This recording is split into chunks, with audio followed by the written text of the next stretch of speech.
Yo la gente Blaganti, ¿cómo están? Espero que muy bien. Como sabrán, se estrenó la segunda temporada de Chumatsu no Valkyrie. De hecho, tengo un resumen del anime en el canal. Sin embargo, llegaron muchas personas que solo ven el anime y están ansiosas por ver que continúe la historia. Deben saber que esta segunda temporada tendrá otra parte donde se anime la pelea de Buda contra Zerofuku y Ahu. Sin embargo, esa segunda parte no hay fecha de estreno, solo se sabe que saldrá este año. Así que si no pueden esperar, les traje este video, donde les contaré la pelea de Buda versus Zerofuku y Ahu. Además, la pelea de Qin Shi Huang vs Hades. No he incluido la pelea de Nikola Tesla vs Belzebú, pues esta todavía no ha terminado. Pero si después de ver este video te quedas con ganas, que sepas que ya tengo la pelea resumida por capítulos en el canal. Y por último, muchísima gente ve los videos pero pocas están suscritas. Es tan solo un clic y me ayuda bastante, a ver si este año conseguimos llegar a los 400.000 suscriptores. O quién sabe, incluso más. Sin nada más que decir, yo soy Gantic, espero te guste el video y ahora sí, comenzamos.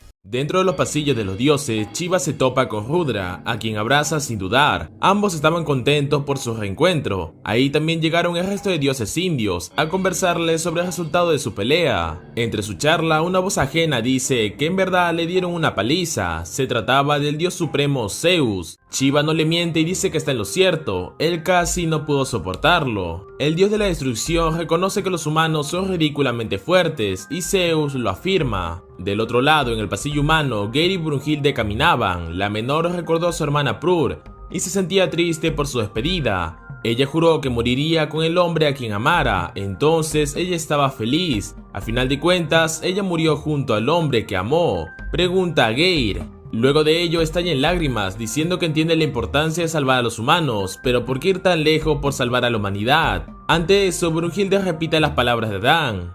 ¿Hay algún hombre que necesita una razón para proteger lo que quiere? Justo después, la frustración la consume y golpea la pared. Pide a Geir que la deje sola y entra a una sala. Allí se encontraban los restos de Raiden. Ella había jurado no sentirse conmocionada hasta el último momento, pero parece que Brunhilde era mucho más débil de lo que creyó. Aún así, sin importar el costo, ella salvaría a la humanidad. En otro lugar del Valhalla, Zeus visita un gigantesco árbol, donde yace Buda comiendo unos dulces. Zeus le conversa de la quinta pelea donde la humanidad había vuelto a impresionar, pero Buda no parece interesado. El ambiente cambia cuando Buda le pregunta qué quiere. Zeus entonces le responde: Buda, tú podrías luchar en la sexta ronda. Buda le responde con otra pregunta: ¿por qué deseas tanto destruir a la humanidad? Y Zeus le comenta que no le gusta perder, por eso siempre cuando pelean, ganan. Así son los dioses. Genial, me encanta tu espíritu, fue la respuesta de Buda. En eso ambos dioses desprenden un inmenso poder, aumentando la tensión, pero Buda se calma y alegre le dice que está bien. Él peleará, así que solo disfrute del espectáculo. En el torneo, Geir iba por los pasillos en busca de vendas para curar las heridas de Brunhilde. En eso ve una puerta abierta y ve dentro. Allí estaban tres dioses de la fortuna, uno curándose la herida que le había dejado Buda, jurando que iba a vengarse en la próxima ocasión, ya que la próxima vez Buda recibiría la pena de muerte con Zero. Desde afuera, Bichamonte y el resto de dioses se encuentran a Geir. Los 7 dioses la rodean y Geir estaba asustada. Ebisu se le acerca a preguntarle por qué estaba husmeando. En ello, una voz familiar recita un poema. Esa era la voz de Jack, que venía con una taza de té negro para invitar a los dioses. Todos los dioses se sorprenden por su presencia y Ebisu se dispone a atacarlo, pero Bichamonte lo detiene diciendo que no tolerará asesinatos sin sentido, y los 7 dioses deciden irse, sin antes advertir a Geir que olvide todo lo que escuchó.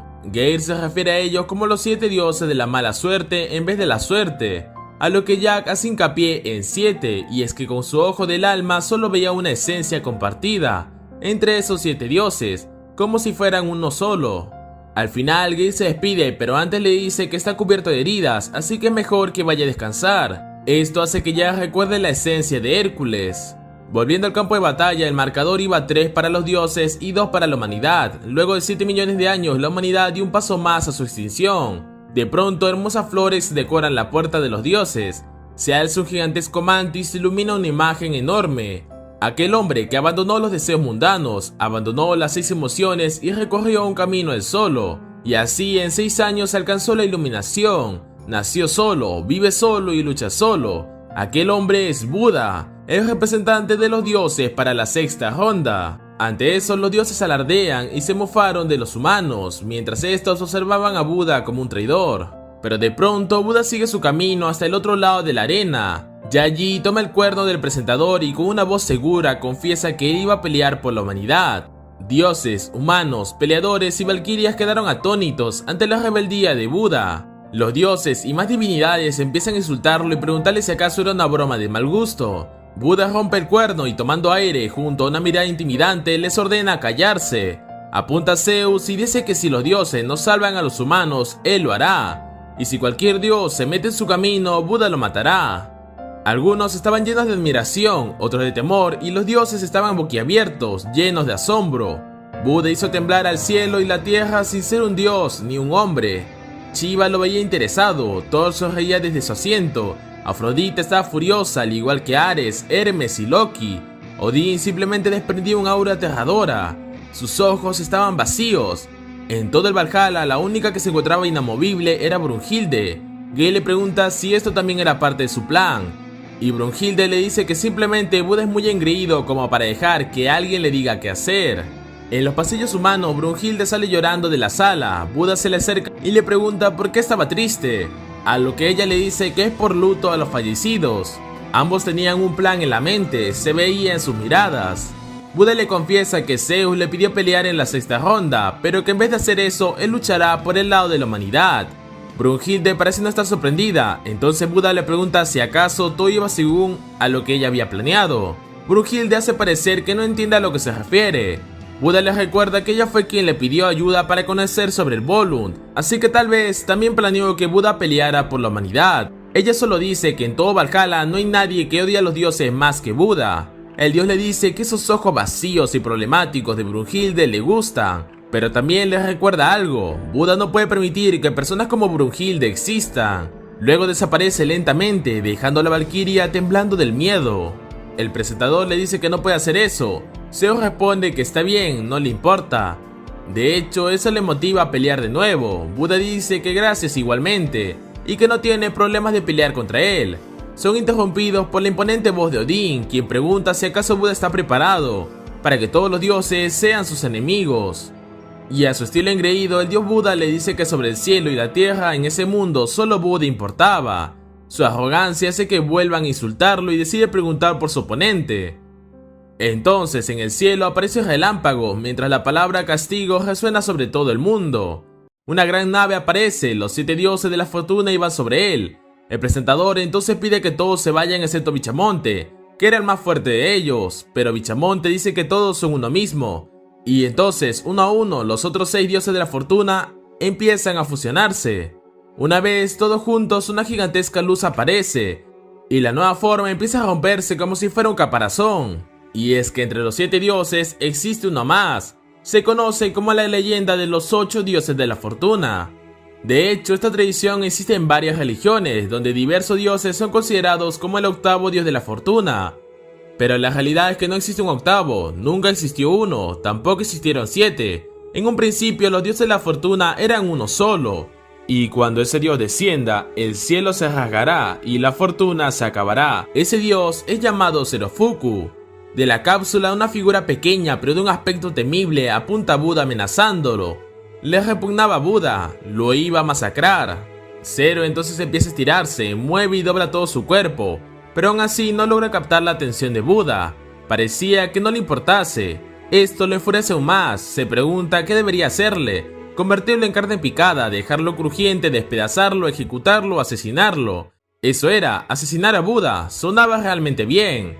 Desde la tribuna, Ares no sabía de la existencia de un dios tan siniestro como Zero, y Hermes le comenta que su existencia eran simples rumores, pero con su aparición todo apunta a que la sexta ronda estará cargada de desastres. Zerofuku empieza a gritar de una manera que aturde y enloquece todo el cuadrilátero. Con una orden de los dioses, el presentador da iniciar la pelea. Del bando humano como representante estaba Buda, y del bando divino como peleador estaba Zerofuku. Gale pregunta por la identidad de Zerofuku y Brunhilde dice que la apariencia de los 7 dioses de la fortuna es en realidad Zerofuku.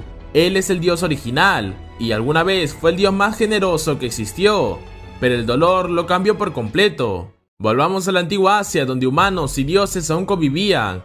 Allí un joven y alegre Zerofuku se despertó con la intención de hacer felices a todos, Ayudó a una familia de aves y esto le alegraba. En esos tiempos era el dios más amable que jamás existió. Pero todo cambió cuando descendió a ver a los humanos. Todo en ese lugar era un caos. Había tanto dolor que hizo llorar a Zerofuku. Desesperado por ayudarlo de inmediato, piensa que acabar con su felicidad de raíz sería lo mejor. Así que ve a un niño sufrir a causa de sus pulmones sin poder respirar. Usando su poder divino logra curarlo a cambio de quedarse con su desgracia. Desde ese momento asumió como su tarea quitar la desgracia de todos, absorbiendo su dolor. Así fue durante mucho tiempo, viajando y ayudando gente. Absorbía y absorbía el dolor, sin detenerse, esperando que así lograra ser felices todos. Y así después de varios meses, incluso años, volvió a su hogar, con su misión cumplida. Ahora todos eran felices, pero Zerofuku estaba hecho pedazos. El dolor de su cuerpo era inmenso, tanto que solo se quedaba echado sufriendo. Pero aún así, el poder ayudar a la humanidad era suficiente para hacerlo sentir feliz. Una vez más decidió visitar a los humanos para ver cómo iban. Y fue en ese momento donde Zerofuku conoció la verdadera naturaleza humana. Lujuria, gula y muchas más depravaciones. Los humanos hacían libertinaje. En eso Zerofuku es golpeado por un conocido. Era aquel niño que ayudó en el pasado. Zerofuku le dice que se ha vuelto grande, pero en vez de recibir un gracias es escupido en la cara y el sujeto le dice que se pierda. Su presencia manchaba la ciudad. En el suelo Zerofuku se pregunta qué había hecho mal, mientras toda esa rabia era acumulada y un inmenso poder emergía. Justo llega un sujeto acompañado de su séquito. Aquel hombre era Buda. Aunque la gente que lo seguía parecían desgraciados, sus caras expresaban una inmensa felicidad. La sola presencia de Buda hizo cambiar la actitud de todos. Sentían que estaban haciendo mal. Ante eso, Zerofuku se levanta y le pregunta qué ha hecho, por qué lo admiran y al no, si Zerofuku se encargó de quitarles la infelicidad. A lo que Buda le dice que la felicidad es algo que se obtiene por uno mismo, no se puede otorgar, y le pregunta si acaso quiere alcanzar la felicidad junto a él. Todos los que estaban ahí alaban a Buda. Esto no hace más que enfurecer a Zerofuku, quien se va llorando. Esos halagos debían haber sido para él y no para Buda. El pobre Zerofuku se había esforzado tanto para lograr nada. Empieza a maldecir a los humanos y su existencia. Esto hace que un gran odio se acumule y de un momento a otro el gran amor de Zerofuku se convirtió en odio. Y así juró destruir por completo la humanidad, con todos sus pecados. Por casualidad se topa con unas personas y se dispone a matarlos. Pero cuando va por la mujer se ve que tiene un hijo y un segundo antes se arrepiente, decidiendo sellarse a sí mismo para no hacer daño a nadie. Creó de esa manera a los 7 dioses de la fortuna, y así fue como surgió la leyenda de los 8 dioses de la fortuna. De vuelta a la pelea, Zerofuku le dice que ha llegado el momento de su castigo divino y se pone en guardia dispuesto a atacarlo, sin antes decirle que eso era culpa suya por haberlo humillado en aquella ocasión. Y antes de que pueda atacar, Zerofuku ya había sido pateado por Buda sin esfuerzo. El dios le pregunta si le puede repetir quién era, ya que no lo había escuchado.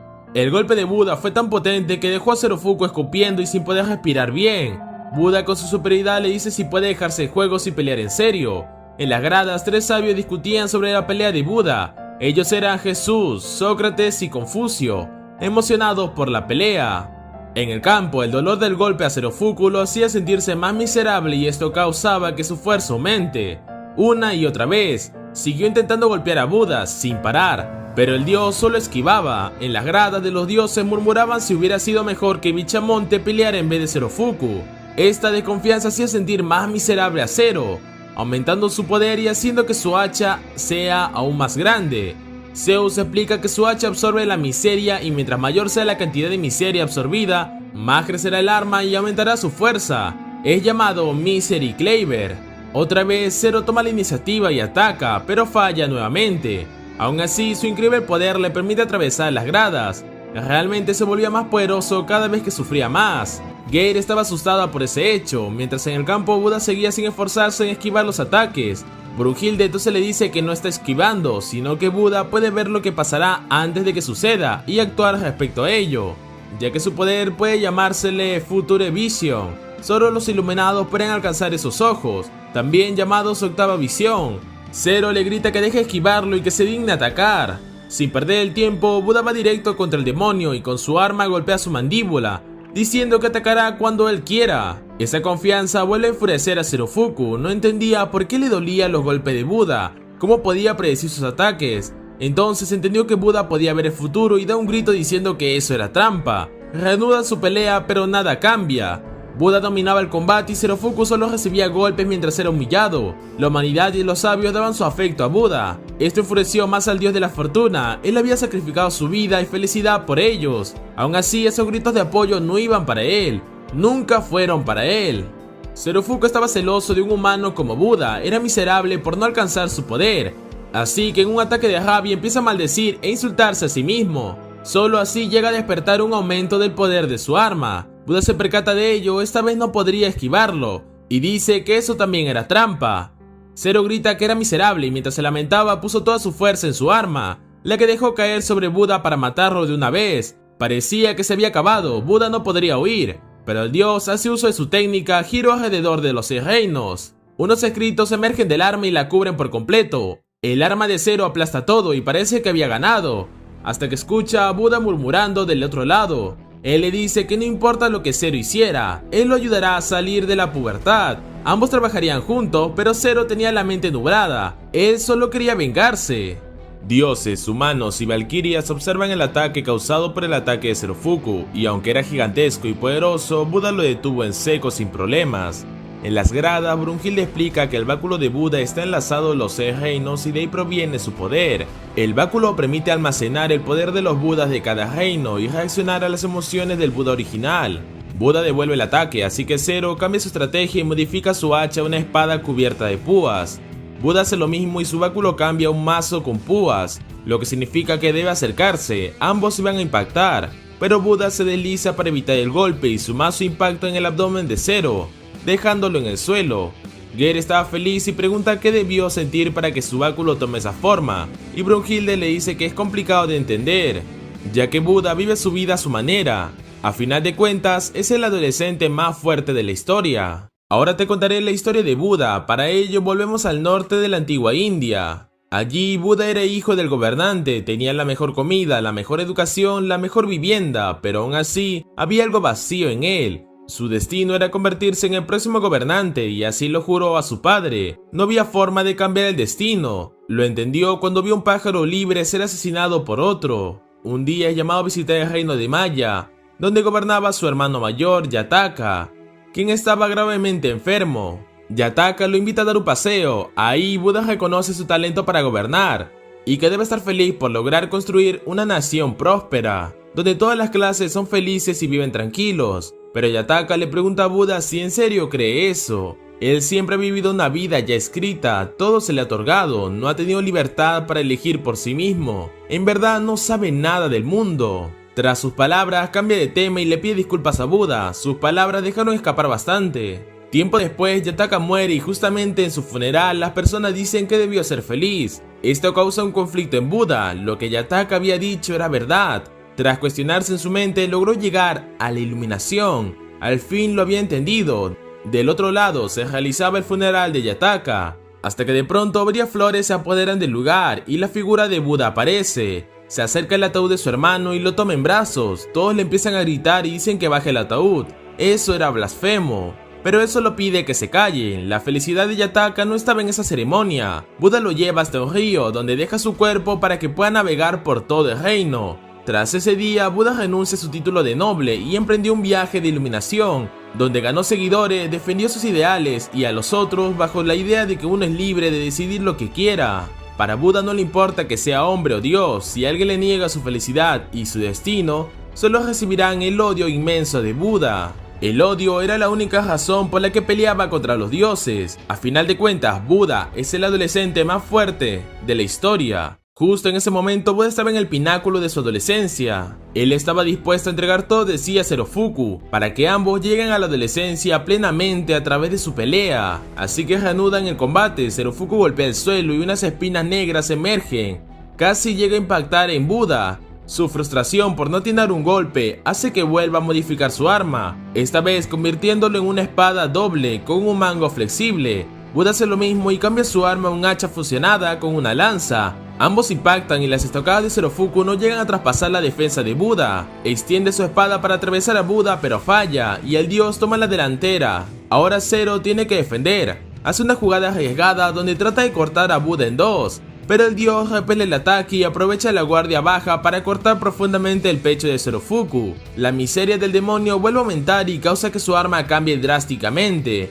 Ahora eran decenas de púas negras que iban directo contra Buda, quien queda sorprendido por la pubertad de Zerofuku y el odio que tenía, diciendo que él se hará cargo de todo lo que suceda. Tras eso modifica su arma a una espada corta y mientras va esquivando los ataques también corta las púas de Zerofuku, acortando la distancia entre ambos. Una vez más, ambos estaban cara a cara. Por su lado, Zerofuku no dejaba de estar furioso por ver cómo alababan a Buda, mientras él era criticado por no darle un golpe. Siempre Buda, todo el tiempo Buda era el centro de atención. Grita preguntando por qué nadie nunca lo miró a él, aunque sea solo una vez. A lo que Buda le responde que debe empezar por amarse a sí mismo. El demonio responde que lo que dice no tiene puto sentido, y Buda le dice que él en serio ama a Zerofuku. Una vez más, Zero dice que deje de darle respuestas vagas, y cuando alza la mirada observa una hermosa aura de amor en Buda. De inmediato todo cambia. Zerofuku entiende que él no buscaba matar a Buda, solo deseaba ser como él. Ambos sueltan su arma y Buda le invita a continuar su pelea en un mano a mano. Esta vez ninguno se contendría, ambos reciben el primer golpe mientras la tribuna los apoya con sus gritos. Zerofuku siempre había sentido un gran odio, pero en ese preciso momento simplemente sentía una inmensa felicidad. Y al final, un golpe decisivo de Buda dejó noqueado en el suelo a Zerofuku, mientras todos quedaron impactados. En el suelo, la apariencia de Zerofuku había cambiado a la original. Zero no podía creerlo, él estaba feliz y decía que esta vez haría las cosas bien y ayudaría a la humanidad una vez más. Pero mientras decía eso, sus cuernos desprendidos temblaron y perforaron la cabeza de Zerofuku, haciéndolo vibrar y levantándose una vez más. Luego unos enormes cuernos se generan y entran por la boca de Zerofuku, como si fueran gusanos. Los propios dioses quedan asombrados al ver cómo Zerofuku toma una apariencia aún más aterradora que antes. Tras eso, dos grandes dragones salen de su cuerpo, y luego vuelven para apoderarse del cuerpo de Zerofuku, mientras este pide ayuda a Buda, pero el dios no puede hacer nada. Donde antes estaba el cuerpo de Zero, aparece un huevo gigante, y de este una abominable y temible bestia emerge, gigante e imponente. Tanto era su poder que el propio Buda retrocede, y es que sus ojos no veían nada en esa bestia enorme. Volvamos al sector de los dioses. Entre los pasillos, en un lugar muy tétrico, un hombre veía la pelea interesado. Era Belcebú quien pronunció: al mezclarse la luz blanca y la sombra negra, los cuernos del infierno despertarán, y nacerá una oscuridad eterna. Ese nuevo ser que aparece era el legendario Berserk de los infiernos, el rey demonio del sexto cielo, Ahun. Ese demonio solo pronuncia unas palabras: castigo divino. El cielo se pinta de negro y Buda se pone en guardia ante la presencia de ese demonio. Geir estaba asustada y la propia Brunhilde no sabía de dónde provenía ese ser. Cuando Buda le pregunta quién es y de dónde viene, Ahun le dice que ni siquiera él lo sabe. Ahora mismo solo quiere probar sus poderes. Incluso los dioses principales no sabían de su existencia. En eso se escucha una voz conocida que obliga a Ares a levantarse del asiento. Ese dios era el mismísimo Hades. Se siente y pregunta por la situación de Poseidón. Él en verdad había muerto. A lo que Zeus le dice que ellos ya no hablan de eso. Más bien le pregunta si acaso sabe algo sobre Ahun. A lo que el dios del inframundo explica que ese sujeto era el berserker del inframundo y provenía del Helheim, donde él gobierna. Resulta que el mundo está dividido en tres partes: el Valhalla, donde viven dioses y almas; Midgard, donde viven los humanos; y el Helheim, donde están los demonios, conocido como inframundo o infierno, donde todo tipo de seres repugnantes habitan. Ese era el Helheim. En ese lugar existe una leyenda: cuando la luz blanca y la sombra negra se mezclen, nacerá una oscuridad eterna. Dicha oscuridad es conocida como Ahun, el rey demonio del sexto cielo. Hades también confiesa que incluso siendo gobernante de ese lugar, él nunca había visto antes a Ahun, por lo que quería saber el motivo por el cual se ganó ese título. Volviendo a la pelea, Ahun hace brotar una espada de su brazo y luego se dispone a golpear directamente a Buda, quien logra defenderse por poco. Luego el demonio sigue dándole decenas de estocadas, las cuales Buda logra defender a duras penas.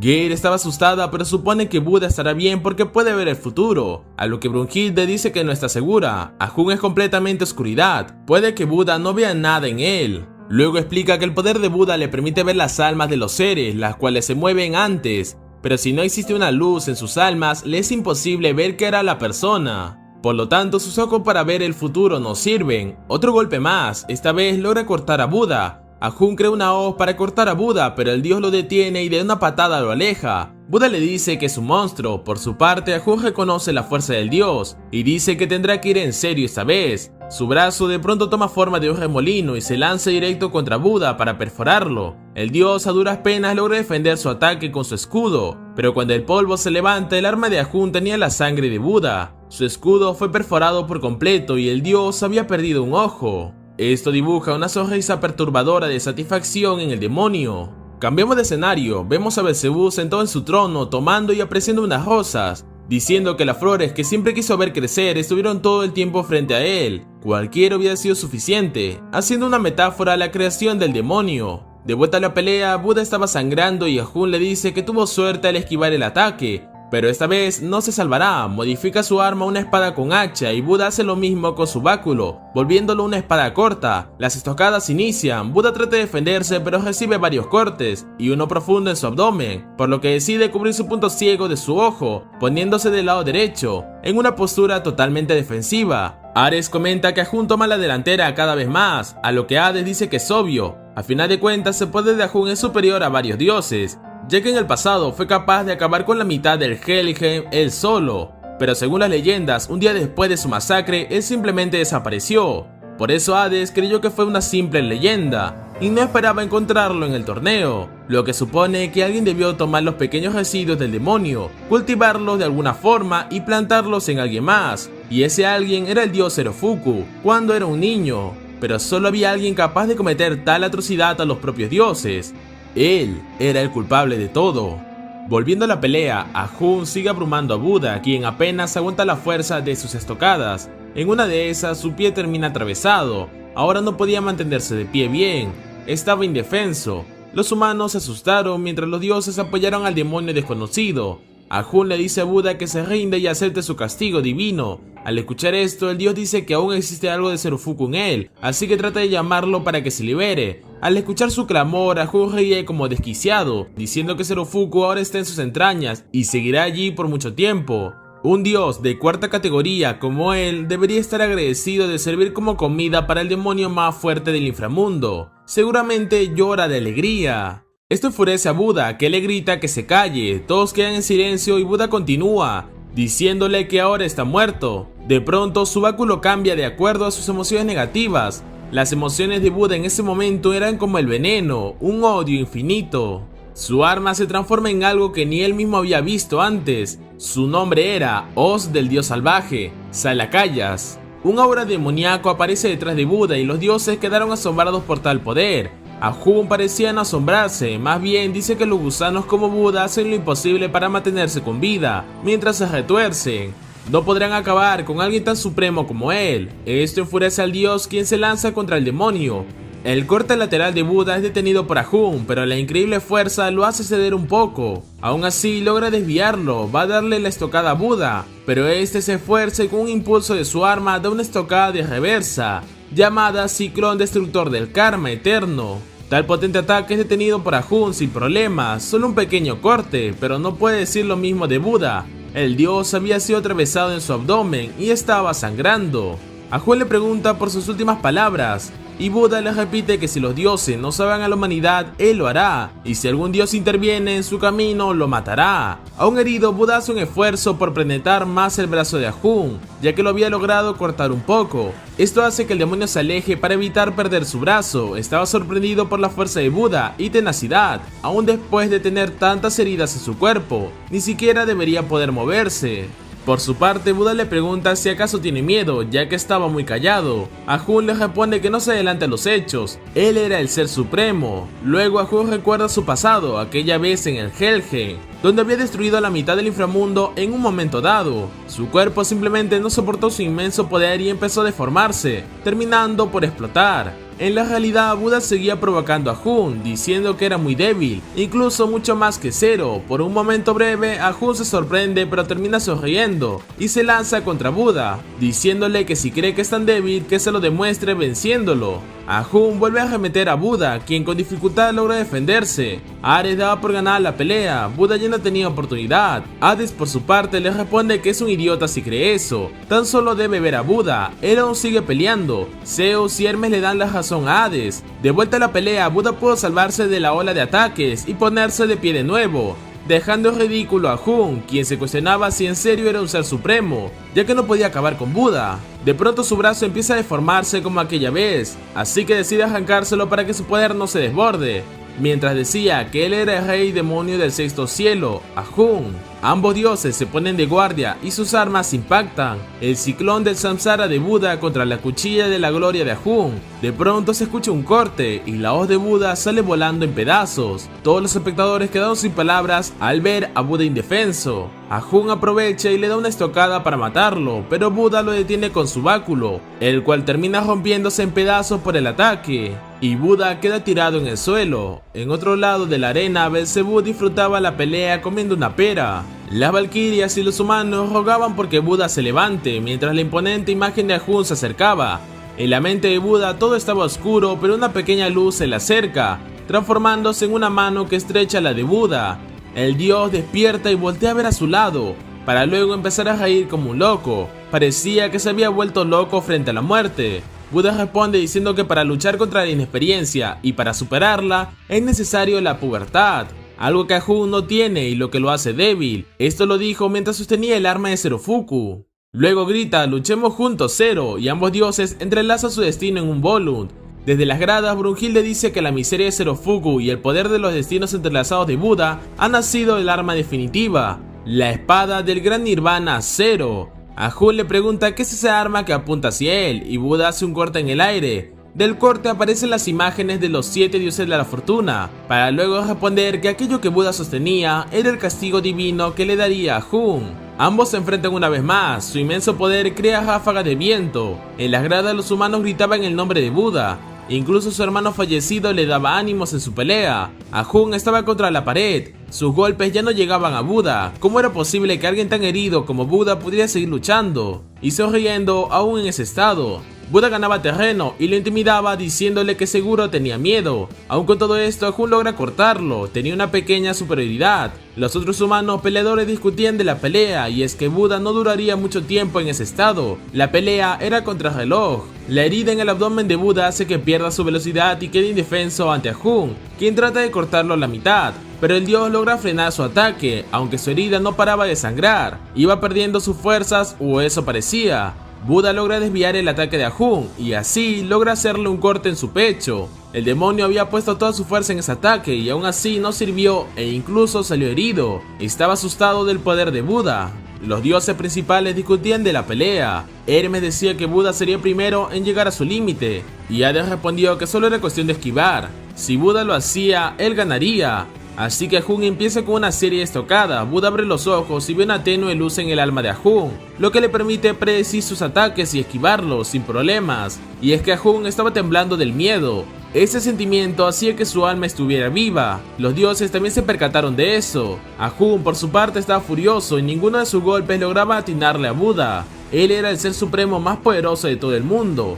Alguien tan débil como Buda no debería existir en el mismo mundo que él. Así que entre una furia y miedo hace su ataque llamado Cuchilla de la Gloria y parece que había logrado partir a la mitad a Buda. Todos quedaron atónitos y Ahun entró en un éxtasis de felicidad, pero de pronto se percató que su espada golpeó el suelo y Buda estaba detrás suyo. Buda levanta lentamente su arma para ejercer su ataque más poderoso, la gran espada de Nirvana Zero.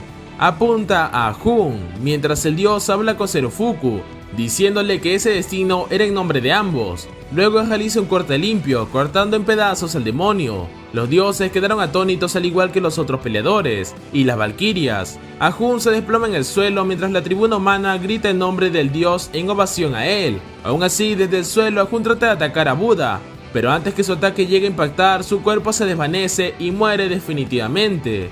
Buda levanta su rostro diciendo que se acabó. Zero. Y justamente ve la imagen de un niño corriendo por el cielo. Era el mismísimo Zerofuku, quien levanta sus dedos en señal de aprobación y despedida, acompañado de los otros 7 dioses de la fortuna. Esta despedida pone sentimental a Buda, haciéndolo llorar, mientras dice que sin duda Zerofuku era un tipo genial para luego despedirse, ovacionado por el público. La sexta pelea de Ragnarok fue una victoria de la humanidad.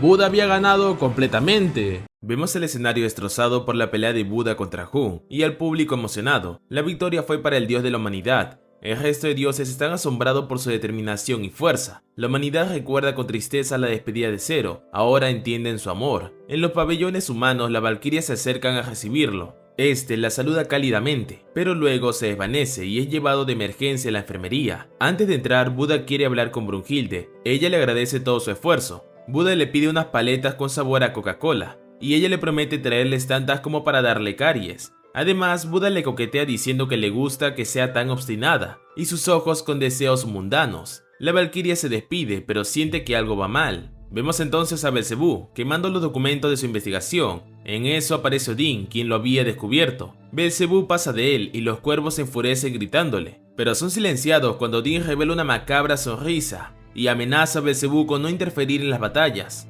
Las había esperado durante mucho tiempo. Al escuchar esto, Belzebú voltea interesado. ¿Qué significa que Odín había estado esperando esas batallas? Está preocupado que los humanos ganen otra vez, eso le daría mucha determinación. Zeus está de acuerdo, para bien o mal ellos deben ganar la siguiente ronda, con cualquier medio necesario. Hermes le pregunta a quién tiene planeado escoger para tomar el cupo de Buda. Entonces Hermes le echa un ojo a Ares, como si estuviera juzgando su capacidad. El dios se pone nervioso, no sabe si aceptar o negarse, ya que podía morir. Al final, por su orgullo decide aceptar pelear. Todo eso lo pensó en menos de un segundo. Justo cuando iba a aceptar, es interrumpido por Hades, quien dice que será él quien va a pelear. Hermes y Zeus quedan estupefactos. Ares no puede creer que el dios del Helheim decida pelear. Zeus le pregunta qué se le ha metido para decidir pelear. Hades dice que es una pregunta tonta. Se levanta y con una clara ira oculta destroza a su protector de ojo. Todo se trata de una venganza por su querido hermano menor Poseidón. De regreso con las valquirias, Brunhilde sabe que los dioses están nerviosos por el empate y era su oportunidad para impresionarlos y tomar la delantera. Llegan a la sala de selección. Cuando abre la puerta, una figura estaba dentro. Se trata de otra Brunhilde. Geir se asusta y no entiende. Esta intrusa pregunta qué hacen ellas allí y la Brunhilde original le grita por Nostradamus. La otra Brunhilde se quita su vestimenta, revelando la figura de un niño. Aquel es Nostradamus de Francia. Él interrumpe diciendo que dará una profecía y comenta que los ganadores de Ragnarok serán los dioses. Geir se desvanece del susto y le dice si es cierto. Tanto Nostradamus como Brunhilde se ven. Entonces el humano estalla en risas, diciendo que se la habían creído. Geir de la vergüenza se pone roja como tomate y le dice a Brunhilde que ese niño es una molestia. Brunhilde le presenta. Es el hombre más molesto en toda la historia de la humanidad y desafortunadamente también es jodidamente fuerte. Sin embargo, le dice que si continúa con sus bromas lo sacará de la lista. Entonces Nostradamus empieza a llorar, diciendo que no soportaría volver al Helheim, con todos esos monstruos vigilándolo. Pero la valquiria lo interrumpe diciéndole que no finja, con su fuerza podría haberse librado fácilmente. Geir no entiende qué hace en el Helheim, y Brunhilde le explica que Nostradamus rompió el tabú de los dioses, volviéndose el único humano en ser enviado al Helheim. Él se lo toma como un halago. El pecado que Nostradamus cometió fue destruir el Bifrost, aquella puerta que une a los tres reinos entre sí, el Valhalla, el Helheim y Midgard, el portal del arcoíris en la oscuridad Bifrost. Hace mucho tiempo el Helheim y Valhalla estuvieron en conflicto, por lo que se construyó el Bifrost para dividir a los dos lados. Desde entonces, quien caiga en el Helheim tenía prohibido volver al Valhalla. Solo los dioses principales como Shiva, Odín, Hades y Zeus pueden visitarlo sin problemas. Este dice que solo fue por simple curiosidad y no llegó a destruirlo, solo dañó un poco. Le pregunta a Brunhilde cuándo será su turno, y ella le dice que aún falta, ya que él es su comodín. Entonces un sonido rompe la conversación. Era el anuncio del siguiente peleador de los dioses. Se trataba de Hades, el gobernante del Helheim. Brunhilde quedó helada al saber que peleará. Tanto Geir como Nostradamus creen que es una pelea perdida, pero Brunhilde los aparta, diciéndoles que existe uno que puede hacerle frente. Será gobernante por gobernante. El siguiente peleador de la humanidad sería el gobernante en donde todo comenzó. Pasamos a los pasillos del Valhalla, donde las paredes eran destruidas por el paso de una silueta desconocida. Este hombre camina perdido, hasta encontrarse con la sala VIP, Allí dentro estaba Ares y Hermes, aún sorprendidos por la participación de Hades. Ares se encuentra algo triste de no poder demostrarle su poder a Hermes, pero este sabía que no tendría el valor para pelear. Ares dice que da igual, esta pelea sería magnífica, y el resultado está más que claro. Nos dan un vistazo a la arena, que está ambientada en el Helheim, con cadáveres y fuego verde. Ares está seguro que quien sea el siguiente peleador de la humanidad, Hades lo vencerá sin problemas. Entonces una figura pasa frente suyo. Este hombre se sienta en el sillón de Hades, diciendo que es un lugar estupendo. Ares le pregunta a Hermes quién es, y él tampoco lo sabe. Parece un humano. Entonces Ares le propone llevarlo para mostrarle el lugar de los humanos, ya que estaba en el sitio equivocado, y cuando va a tomarle la mano, es girado en el aire y se estampa de cara contra el suelo. Ares está notoriamente confundido, y Hermes se acerca a ver al desconocido. Aunque Ares es un torpe, era imposible para un humano poder levantarlo. El sujeto le dice que sean humildes. Ambos dioses se sorprenden por esa orden. Añade también que no importa el lugar, ambos están frente a un emperador, y el trono está donde él esté. Aquel sujeto era Qin Shi Huang de China, el primer emperador. El público está expectante y emocionado por el repentino cambio del escenario de pelea. Por el lado de los dioses, Ares en el suelo y Hermes de pie observan al joven desconocido. Él mantiene una actitud serena, Hermes lo juzgaba y Ares agachaba la cabeza avergonzado por la humillación. El pobre se levanta ofendido preguntando por qué le hizo eso. Él también es un dios y simplemente trató de ser amable. A lo que el desconocido lo ignora y halaga a la comunidad del asiento, por lo que Ares se sorprende y lo toma de brazo diciéndole que no lo subestime, repitiendo que él era uno de los 12 dioses del Olimpo. Pero antes de que termine de presentarse con un simple movimiento de su brazo por parte del desconocido, Ares vuelve a girar en el aire quedando con la boca y los ojos completamente abiertos. El dios de la guerra más poderoso fue lanzado a la pared por un simple humano. El desconocido dice que él está bien, apodando al dios Grandote. Ya en el suelo, Ares se pregunta qué fue lo que sucedió, cómo es posible que esté nuevamente en el suelo. ¿Qué hizo aquel sujeto? Eran varias preguntas en su cabeza. Hermes, bastante a su estilo, presenta a Ares como uno de los dioses más estúpidos de todo el cielo, mientras en su cabeza se emociona por la presencia del sujeto. Era alguien muy interesante. El desconocido le pide algo para beber, y Hermes le propone tomar un poco de agua con miel, a lo que el otro acepta. Tras beber el elixir brindado por Hermes, el desconocido queda fascinado por su sabor, y le pregunta por su nombre para elogiarlo, a lo que Hermes se presenta como uno de los 12 dioses del Olimpo, y Ares seguía tirado en el suelo hasta que bastante molesto y avergonzado se levanta, gritando que le estaban tomando el pelo. Pero eso no acaba allí. Geir abre la puerta con fuerza y se la estampa en la cara a Ares. Luego la valquiria dice "aquí está" al ver a Qin Shi Huang. Voltea a ver atrás diciendo que tenía razón. Siguiendo los agujeros de la pared iban a encontrarlo. En eso aparece Brunhilde recriminando al desconocido por haber salido de la sala de espera y terminar destruyendo varias paredes del Olimpo, a lo que Qin Shi Huang dice que no importa, donde te guía el impulso es el camino. Hermes se ríe de su confianza y Ares tenía miedo de quién estaba con ellos. Ese sujeto seguramente era alguien bastante peligroso. Geir le dice a Brunhilde que si el desconocido tiene problemas de orientación, a lo que la hermana asiente con la cabeza. Luego pide disculpas a Hermes y a Ares por los inconvenientes. Hermes dice que no pasa nada, así que Brunhilde le dice que la siga, pero él se rehúsa, diciendo que le gustaba ese lugar, a lo que Brunhilde dice que es una pena, ya que el séptimo combatiente por parte de la humanidad era él.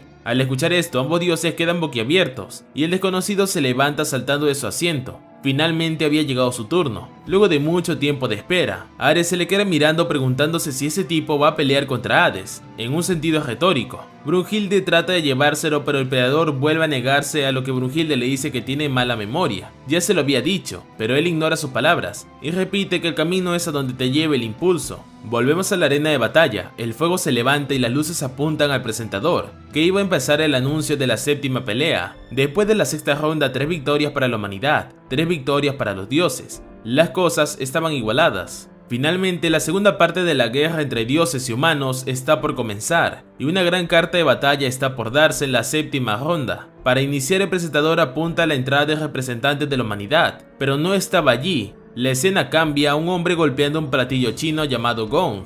De pronto, una silueta negra se moviliza de las gradas humanas hasta la puerta de los dioses, atravesando cualquiera que se ponga delante. La propia Geir queda asombrada por su rebeldía y tenacidad. De pronto aparecen las figuras de los anteriores emperadores de la antigua China. Se presentan a diversos emperadores. Ellos empiezan a sostener un puente de madera. Algunos se quejan y otros bromean. Uno de ellos pide que se callen y continúen trabajando. El puente de madera se alza sobre la cabeza de los emperadores. Desde la tribuna divina, Qin Shi Huang observa. Geir queda asombrada por la aparición del puente de madera, justo enfrente del emperador. El camino del emperador estaba listo. Qin Shi Huang empieza a descender, mientras algunos dioses indignados le decían que ese era el lugar de ellos, y no de un humano. Pero el presentador decide improvisar y continuar con la presentación. Todo empezó con ese hombre. Los 6 reyes y los 6 reinos combatientes fueron destruidos en un instante, en la guerra de los reinos combatientes del periodo primavera y otoño, la cual fue la guerra más grande en 550 años en China. Él puso fin a todo eso. Con facilidad, en una tierra sin caminos hizo un camino.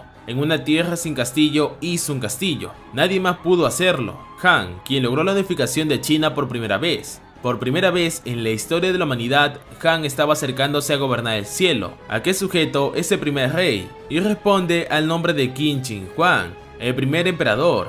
La tribuna de los dioses se alarma y grita en furia. ¿A dónde iba ese sujeto? Ese era el lado de los dioses. ¿Qué significa eso de primer emperador? Solo era un simple humano, no debía llevar ese título. Del lado de la humanidad apreciaban y observaban al emperador. Algunos estaban sorprendidos por su apariencia, y otros se preguntaban si podría luchar. En eso, una voz femenina se escucha preguntando dónde diablos había estado con lágrimas en los ojos.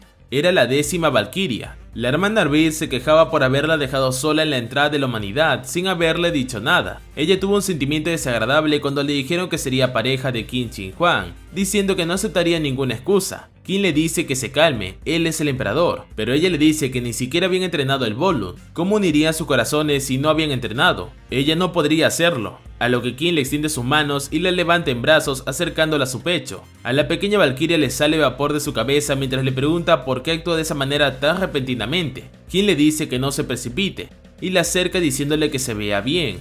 Luego dice la palabra Volund para que ambos unan sus corazones. La Valquiria se ve enamorado de su peleador y antes de unirse le dice que eso era jugar sucio. Una brillante luz se desprende mientras todos observan.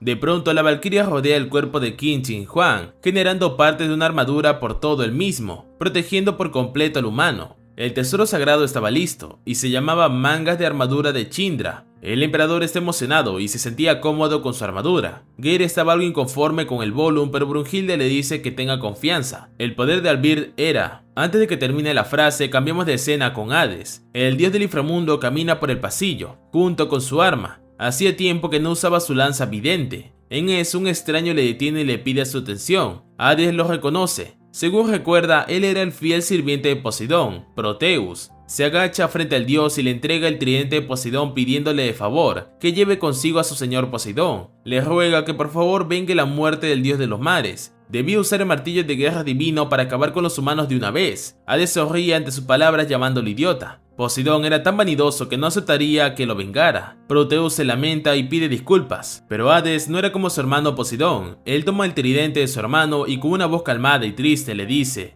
que él vengará la muerte de su hermano menor. Era su deber como hermano mayor. El tridente se ilumina de vida en las manos de Hades. Él lo acerca a su lanza y lo unifica con su arma diciendo vamos juntos. Hermano menor y hermano mayor lucharían juntos esta batalla. Proteus queda mirando entre lágrimas el amor y compasión de Hades diciendo que estaba agradecido totalmente. Mirando al cielo dice que ahora Poseidón podría descansar en paz con su venganza. El gran amo se encargará de vengarlo. Volviendo a la presentación de la pelea, quien llenaría la vacante dejado por el traidor de Buda. El presentador toma un breve silencio y luego habla, participando de emergencia desde el mismísimo inframundo. Ese hombre. Los dioses tiemblan y se asustan, algo que los humanos notan y también empiezan a temblar. Los dioses levantan su cabeza y se ponen rectos ante la presencia de él. Cuando ese dios camina, todo el mundo queda asombrado. Cuando ese dios te mira, todos se inclinan ante él. El gran perro guardián del inframundo, Cerbero, también inclina su cabeza ante él. El monstruo más mortífero Tifón tiembla ante su presencia. El hermano mayor de los 3 hermanos más fuertes de toda Grecia, el rey del inframundo, Hades, entra a la arena de combate.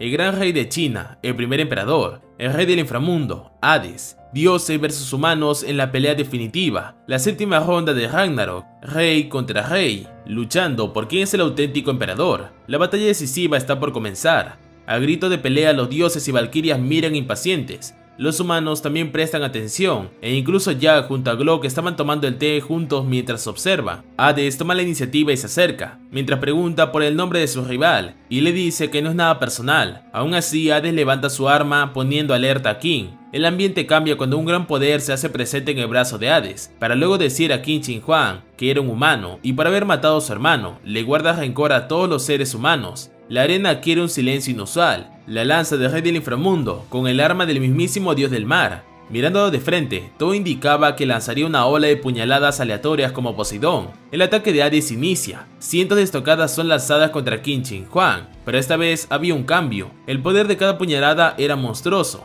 Cada estocada era un golpe mortal directo, y Qin Shi Huang logró esquivarlo con suerte. Un poco más lento y el humano habría perdido la cabeza. Qin Shi Huang se aleja por precaución y pone sus sentidos alertas, mientras Hades no se detiene y cada que camina sigue atacando para cortar la distancia entre ambos. Los dioses reconocieron que cada estocada parecía matarte de un golpe. Por esa razón, Qin Shi Huang no paraba de esquivar. Hades da un salto y se eleva en el cielo. Vuelve a aumentar la fuerza de su brazo para dar un ataque definitivo llamado Perséfone, martillo de hierro del inframundo, directo contra Qin Shi Huang, quien logra esquivar la estocada. Tan inmenso poder impacta contra el suelo creando una ráfaga de viento incesante. Hades no se detiene y persigue a Qin Shi Huang tratando de cortarlo. Una estocada lateral fue tan potente que destruyó las gradas de los dioses. Ellos quedaron sorprendidos por el monstruoso poder de Hades. Qin logró esquivarla, pero las ráfagas de viento también eran letales, y llega a cortar el abdomen del humano. Parte de la arena estaba hecha a pedazos. Ahora, Qin Shi Huang debía cuidarse del propio viento creado por el arma de Hades. Hades no se detiene y en el momento de que Qin Shi Huang toque el suelo, va contra él diciéndole que desaparezca, mientras prepara otro ataque letal. Rugido de Perséfone, destructor de tormentas. Una ola de estocadas en espiral van contra Qin Shi Huang. Todos quedan sorprendidos, parece que el fin había llegado. El emperador se cubre y pronuncia unas palabras desconocidas. Un escudo brota de su brazo y con su otra mano cambia la dirección del ataque. Hades no lo veía venir. Su ataque había fallado y dio contra la tribuna, pero no a su contrincante Qin Shi Huang. No pierde el tiempo y toma el arma de Hades entre sus manos.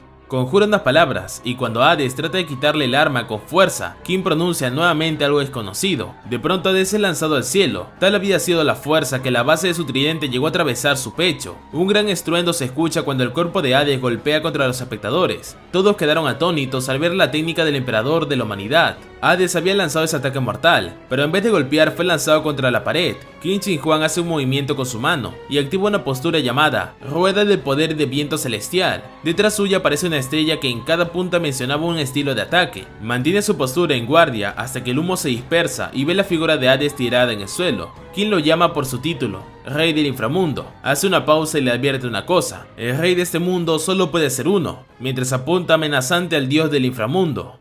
Hablemos de una leyenda china, conocida como Qiyou. Es algo que se encuentra en los antiguos mitos y escritos de China. Aparece en varias formas. En los libros de las montañas y mares, tiene la forma de un monstruo de 4 ojos, 6 brazos, con cuerpo humano y cabeza de buey. En otros relatos tiene una descripción diferente, como un dios de la guerra con cabeza de cobre, cara de hierro que come piedra y metales. Por su parte, los habitantes del reino Qi lo consideraban el dios de la guerra, creador de las 5 armas de batalla: ballesta, espada, alabarda, lanza y armadura, llegando al punto de adorar a este dios de la guerra. Pero, ¿era todo esto cierto? En verdad no. Vemos a los distintos emperadores arrodillándose a una estatua. En China, los reyes no se convertían en reyes, sino que se les permitía ser un rey, por un monstruoso y avaricioso dios, conocido como el dios demonio Qiyou. Al dios demonio Qiyou se le consagraba en la ceremonia Feizen. ¿Pero qué era esa ceremonia? ¿Qué clase de ritual era? En la cima del monte Tai, ¿qué fue lo que sucedió ahí? Quien sabe la verdad solamente es una persona. Qin Shi Huang es el único que sabe lo que sucedió ese día. Lo vemos caminando en un pasillo rodeado de cadáveres y cráneos, y a lo lejos puede observarse la figura monstruosa del demonio Qiyou, quien se encontraba devorando la cabeza de un sujeto. Nota la aparición de Qin Shi Huang y dice que finalmente estaba allí. El maldito rey de Qin, quien destruyó los otros 6 reinos. Majin Qiyou, dios demonio de la guerra Qiyou, se sorprende por lo joven que es, y Qin Shi Huang asiente amistosamente. El rey demonio acepta que tiene mucho coraje, Hasta ahora, todos los reyes que habían ido temblaban con solo ver alrededor. Chiyou empieza a reírse y parece que a Qin Shi Huang no le hace gracia, así que cambian de tema. Chiyou le dice que haga un sacrificio de 10.000 personas y luego que se arrodille, y de esa manera le permitiría ser el emperador de China. Y esto parece no agradarle a Qin Shi Huang, pero le dice que si ya hay un costo, todo ya estaba listo. La iniciativa de Qin Shi Huang lo sorprende y se alegra por las buenas intenciones. Entonces Qin Shi Huang le lanza varios ataúdes, y Chiyou nota algo extraño en ellos. Toma uno de los supuestos cuerpos y se queda mirando a Qin Shi Huang. Él le pregunta qué estaba tratando de hacer. Eso era una figura de arcilla. Esta es una referencia a los soldados de terracota que tenía Qin Shi Huang en la historia real. Qin se arrodilla un momento para tomar un poco de tierra del suelo, y luego le pregunta si acaso la tierra de Qin no es deliciosa. El dios demonio podía comer tanto como quisiera. Chiyou le toma la palabra y le da un mordisco a la persona de arcilla, pero luego escupe diciendo que sabía horrible. Chiyou le dice: mocoso, parece que aún no entiendes. Sin mi permiso como dios, China no podrá gobernarse sola. Hasta ahora todos los reyes lo han hecho, así que solo debes obedecer. Qin se niega y luego dice: esa mirada, esa voz, esa arrogancia. Si tengo que arrodillarme a semejante abominación, prefiero la muerte. Chiyou le dice: miserable, todo lo que estás diciendo se lo estás diciendo a un dios. ¿Acaso entiendes eso? Pero Qin Shi Huang con atrevimiento le responde: parece que prefieres llamarte a ti mismo Dios, cuando eres solo un monstruo devorahumanos. El rey hasta ahora no ha sido rey. Diciendo esas palabras, Qin Shi Huang se pone en pose de pelea. Voy a acabar contigo y me volveré el rey del principio. Las retadoras palabras de Qin Shi Huang molestan al dios a tal punto que crece de tamaño y le grita que no sea arrogante. Era un miserable y iba a morir en ese momento. La batalla de Qin Shi Huang vs Chiyou fue una larga batalla que tuvo una duración de 6 días. Y entonces, mientras la lluvia caía, la sangre ya estaba en el campo. El dios de la guerra Chiyou había caído derrotado ante los pies de Qin Shi Huang. A partir de ese momento, la historia de China estaba en las manos de las personas. Y nos muestran a Qin Shi Huang en una pose de agradecimiento, con una amplia sonrisa de victoria. En el año 28 del reino de Qin Shi Huang, en la cima del monte Tai, se celebró la ceremonia Fei Zhen, donde él fue nombrado el primer emperador. La escena cambia al campo de batalla, donde vemos a Hades tirado en el suelo. Geir estaba sorprendida por el poder de Qin Shi Huang, y Hades parecía estar noqueado. Salió volando por el ataque de Qin Shi Huang. Geir le pregunta a Brunhilde qué técnica fue esa, y Brunhilde le responde que la técnica que usó Qin Shi Huang es algo que aprendió en su pelea contra el dios demonio Chiyou. Es un arte que consta de 5 sistemas, el arte marcial definitivo. Su nombre es Chiyou. Sí, el mismo del dios que mató. Ares estaba atemorizado por el gran poder que desprendía Qin Shi Huang. Ahora se dio cuenta, él fue lanzado. Ese humano le había hecho lo mismo a Hades. Aún así, para lograr darle un golpe como ese a Hades-sama, ¿qué clase de técnica usó? Hermes le dice que al parecer fue capaz de desviar el poderoso ataque de Hades y de la misma manera devolvérselo. De esa manera, usando su propio poder, lo mandó a volar. Vaya, es muy fácil decirlo, pero ¿quién podría hacer algo como eso contra Hades-sama? Ni yo, siendo un dios, lo sé. En otras palabras, lo que recibió Hades-sama fue el poder de su propio ataque. Hades estaba tirado en el suelo, con una gran herida en su pecho, a causa de su propio ataque. Se levanta con pocas fuerzas y tambaleándose. Qin Shi Huang se burla, preguntándole si aún quiere pelear, el rey del inframundo. Las valquirias y los dioses quedan sorprendidos por el atrevimiento, y el propio Hades no dice nada. Solo le pregunta: primer emperador, ¿verdad? Déjame hacerte una pregunta. Para ti, ¿qué significa ser un rey? Los humanos se sorprenden, y Qin Shi Huang le responde amablemente: ser un rey significa no dudar, no doblegarse, no confiar, siempre a la vanguardia con su pueblo. Eso es lo que un rey debe hacer. Sus palabras sorprenden a Hades, tanto que se queda impactado, pero de pronto suelta una pequeña risa, la cual luego se convierte en una carcajada imparable, que suena por todo el campo de batalla. Ares piensa que se había vuelto loco. Qin Shi Huang le sigue el juego y también empieza a reír. La risa de ambos se descontrola y se escucha por todo el cuadrilátero. Parecía que no iba a tener fin. Dioses, humanos, todos quedaron sorprendidos. Qin Shi Huang se detiene y le pregunta: ¿qué es tan gracioso? Y Hades le dice que se rió porque le hacía recordar a alguien que conocía. Qin Shi Huang se queda sorprendido y le pregunta ¿quién? Y él dice que esa persona es un dios más noble que cualquier otro, el dios más recto y estricto. Y sin duda, él mejor que nadie, era un dios digno del título de rey. Su hermano menor, Poseidón, es rey del mar. Qin Shi Huang no dice nada, y Hades le dice que en el nombre de su hermano, él como su hermano mayor, ante el rey de los humanos, no iba a ceder. Las valquirias se quedan atónitas. Ares pregunta por qué sostenía su lanza de esa manera. Él se había puesto en guardia y Qin Shi Huang hace lo mismo. Ares va de inmediato a gran velocidad contra Qin Shi Huang. Hades sostiene su lanza divina con toda su fuerza para liberar un golpe con una postura poco inusual. Va a la carga. Aquello que estaba haciendo no era una estocada por la forma que originalmente sostuvo la lanza. Todo el cuerpo del rey del inframundo iba en ese ataque, pero no lo atraviesa, sino que lanza su ataque desde el cielo. Un golpe directo hacia abajo. Perséfone Titán, trituradora de la tierra, era el nombre de su ataque. Qin Shi Huang no se complica y dice Chiyou, modo armadura, mano celestial de la defensa. Ares dice que era la misma pose, no había forma de vencerlo, iba a volver a desviar el ataque hacia Hades. Hermes le dice que no se adelante demasiado, no estaría tan seguro de que pudiera hacerlo. Ambos impactan el poder de Hades contra la armadura de Qin Shi Huang. Hades dice hagámoslo. De pronto pone su pie delante. Con esa nueva postura había aumentado la fuerza de su ataque. Qin Shi Huang apenas podía moverse. Y no contento con eso, vuelve a poner más fuerza de presión en su arma, así lanzándola hacia abajo con un potente desliz. No puede desviar algo tan poderoso. Qin Shi Huang simplemente estaba acabado. Yo soy el rey del inframundo. Toma un poco de aire y grita su nombre, Hades. El monstruoso poder del dios se sobrepone a la armadura de Qin Shi Huang. Le grita aplástate, y con una inmensa fuerza logra romper la armadura de Qin Shi Huang, dejándolo enterrado en el suelo. Humanos, valquirias y dioses quedan sorprendidos por la inmensidad de ese ataque. El poder que había desprendido el dios había dejado destruida gran parte de la arena, y un montón de polvo se alzaba. Da una vuelta en el aire y Hades vuelve a ponerse de pie sin problemas. Estaba relajado dando la espalda a Qin Shi Huang. Con un movimiento de su arma esparce todo el polvo. Y podemos ver a Qin Shi Huang tirado en el suelo, con la cabeza ensangrentada. Los anteriores emperadores chinos estaban boquiabiertos. Su rey había comido el polvo y estaba desmayado. Parecía que estaba muerto hasta que escupe sangre. Hades le devuelve la burla y le pregunta si todavía sigue vivo. Escupiendo algo de sangre y bastante dolorido, Qin Shi Huang logra ponerse de pie. Su cabeza le dolía.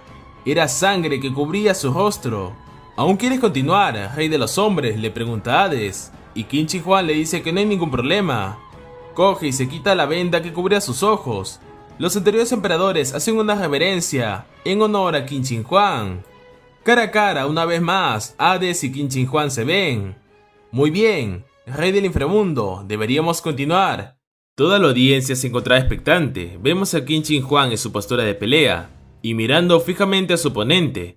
Hades le dice que aun tras recibir una oleada de golpes es capaz de seguir riéndose, pero tiene sentido, no es de esperar nada menos del emperador de los humanos.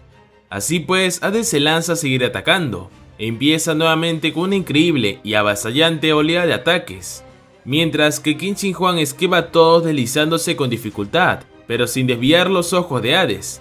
Geir pensó que el daño que antes recibió Qin Shi Huang lo había afectado, pero Brunhilde le explica que no se trata de eso, simplemente que Qin Shi Huang está esperando la oportunidad de lanzar su mano celestial de defensa. Vemos como Hades sigue atacando sin parar, y una de sus estocadas roza muy cerca del cuerpo del emperador, tanto que incluso logra hacerle un corte en su abdomen. No contento con eso, trae a sí mismo su lanza, y la sostiene desde la copa. Nuevamente haría su ataque definitivo. Gritando furioso, realiza el ataque. Perséfone, titán aplastador de la tierra. Así, con una increíble fuerza de empuje, aplasta a Qin Shi Huang. Una vez más, la lanza había impactado en Qin Shi Huang. El comentarista se emociona por la pelea, y lo estaba sometiendo. Geir se asusta y grita que es peligroso. Por su parte, Ares da la pelea como finalizada. Sin embargo, justo en ese momento, Qin Shi Huang abre los ojos, y de ellos un par de estrellas aparecen. Toma bastante aire, y mientras se defiende dispara una bola de aire bastante frágil y débil, la cual golpea el hombro de Hades, quien no pudo evitarla. Justo al instante, Hades siente algo raro, y Hermes al igual que Hades lo notan. La fuerza de Hades disminuyó. Qin Shi Huang no pierde la oportunidad y toma la punta de la lanza, trayéndola a la fuerza consigo. Hades pierde la garra de su arma y es pronunciada las palabras Chiyou forma armadura, al mismo tiempo que Hades se levantado en los aires con la fuerza del Qin Shi Huang, mano celestial de defensa. Ese ataque mandó volar al dios del inframundo y lo estrelló directamente contra el suelo, dejándolo bastante herido y escupiendo sangre. El emperador continúa y con las garras que tiene en sus uñas se lanza directo donde cayó Hades, pero nota algo extraño. En el último momento logra dar una voltereta y esquivar la estocada de Hades, quien esperaba entre el polvo. Cae justo detrás del dios. Ambos, espalda con espalda, quedan en pie. Hades no entendía cómo Qin Shi Huang fue capaz de devolverle ese ataque. El emperador lo sabía. Desaparece la estrella que tiene en sus ojos, y en un instante el cuerpo de Qin Shi Huang empieza a sangrar y ser destrozado, mientras grita de dolor. Hades voltea confundido a mirarlo. Había algo extraño en él, pero el emperador cambia de tema diciendo que sigan con su pelea. Rey del inframundo, y se lanza contra Hades una vez más. Un ataque tan directo era extraño para Hades. Parecía que el emperador estaba muy confiado, así que le grita que ahora sí lo iba a matar.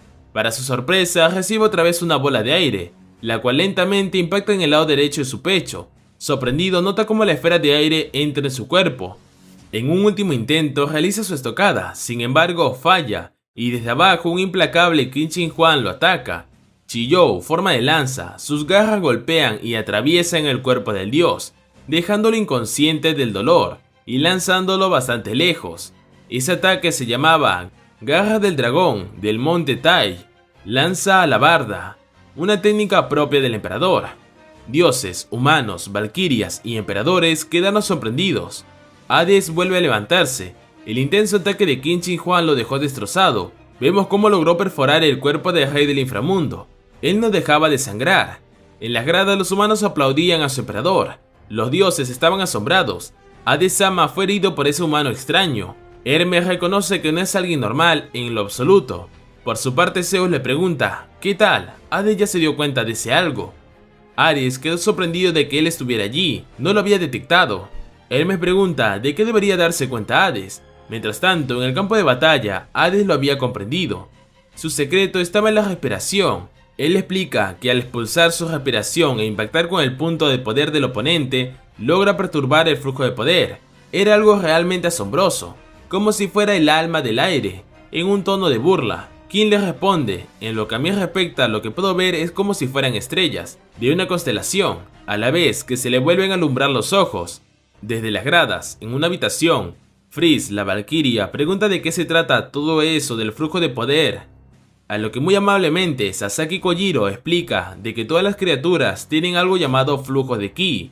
Entonces, con ese flujo de ki sin falta, existe un punto central. Ahora, si ese punto es impactado, aunque sea solo por un poco de poder, todo el resto del flujo de ki es perturbado y el portador pierde su fuerza. En otras palabras, aun si fuera una técnica asesina capaz de provocar una herida mortal como la de Hades, con tan solo enviar un soplido a ese punto puede desvanecer todo ese poder.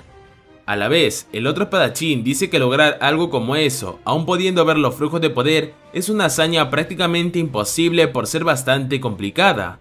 Sasaki dice que piensa lo mismo, y anteriormente hubiera dicho eso, pero al parecer ese emperador es capaz de hacerlo.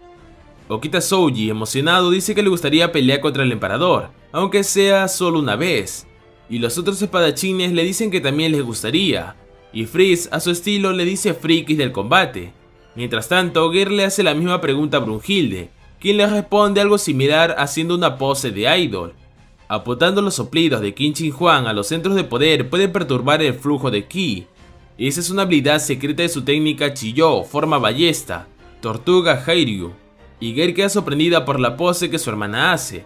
A la vez dice que no entiende, pero es igualmente genial. Además le pregunta por qué teniendo una habilidad tan útil, Qin Shi Huang prefería no usar sus ojos y ocultarlos. A lo que la hermana mayor le explica que el tener un poder tan abrumador también significa perder otra cosa. Eso es parte de lo que significa ser un humano. De regreso con el emperador, este vuelve a desaparecer las estrellas en sus ojos, y vemos cómo su cuerpo tiembla. Hades le pregunta qué sucede, rey de los humanos. Gear grita asustada por lo que ve. Qin Shi Huang sostenía su vientre, donde lentamente aparece una gran perforación. Al final de todo esto, en el vientre del emperador apareció una herida igual a la que Hades recibió. Qin Shi Huang comentó que es por eso que detesta combatir usando esos ojos. Sosteniendo su cabeza, levanta la mirada a Hades y le dice que eso en verdad duele. Qin Shi Huang camina por los pasillos con un título que lo denomina como el príncipe más maldito en la historia de la humanidad. ¿Qué había detrás de la máscara del emperador? Para ello, volvamos al año 260 a.C., en la batalla de Changping. Bai Qi era un general del ejército Qin. Hizo que los prisioneros de guerra del ejército Zhao con quienes pelearon fueran enterrados vivos. De acuerdo con los apuntes históricos, el número de hombres asesinados fue de 450.000, quedando entre los mayores genocidios de la historia antigua. Al año siguiente, un miembro de la familia real Qin llamado Sichu era mantenido como rehén en la región Zhao. Allí tuvo un amorío con una bailarina de Zhao. Su hijo, nacido en territorio enemigo, fue el niño que un día se convertiría en Qin Shi Huang. Su nombre en aquel entonces era Qin Zhen.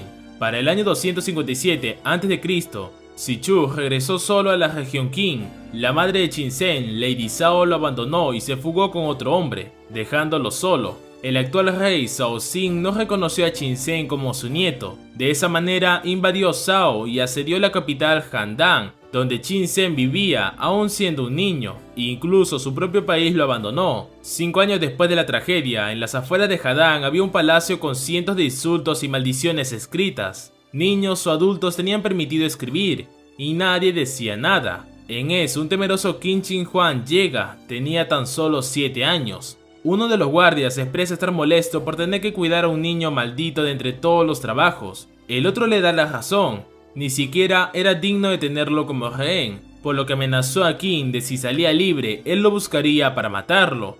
Aunque el niño solo sonrió y le dio las gracias a ambos por protegerlo. Ambos guardias quedaron extrañados por su escalofriante actitud. Zhao, líder de la región aún después del ataque, decidió mantener capturado a Qin Zhen.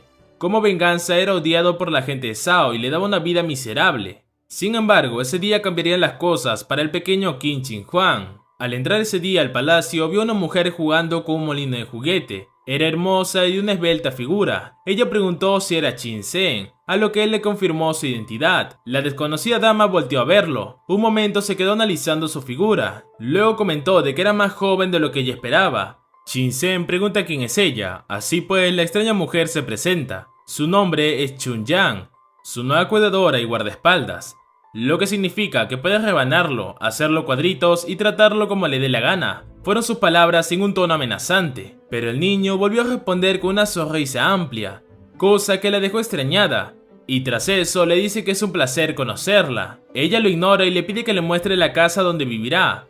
Al entrar observa platos sucios, las paredes manchadas y destrozadas. Dice que es un basurero, pero dice que es adecuado para un rechazado de la familia real. Qin Zhen vuelve a ignorar el insulto y le ofrece agua, lo que termina asustándola un poco. No le agradaba para nada. Un niño de 7 años debería llorar o quejarse a la más mínima, pero él ha estado sonriendo de oreja a oreja todo el tiempo. Qin Zhen vuelve a disculparse y empieza a bailar preguntando si así está bien, cosa que ella toma como una burla. Dice que es suficiente y se va a abrir las ventanas. Le grita a Qin Zhen que debe limpiar ese lugar. No podía dormir allí, por eso debía ayudarla. Y de esta manera comenzó una inusual vida pseudo familiar entre ambos. Poco después fueron a comprar cosas para cocinar, en un mercado bastante transitado. Allí Qin Zhen se queda mirando un postre, a lo que Chun Yang decide comprárselo. Ella pide 2 manjus y algo de carne asada. El cocinero le coquetea un poco por su belleza, parecía un tipo amable, pero en el momento en que observa a Qin Zhen su actitud cambia. Toma el manju con los palitos y lo tira al suelo, ordenando que se lo trague.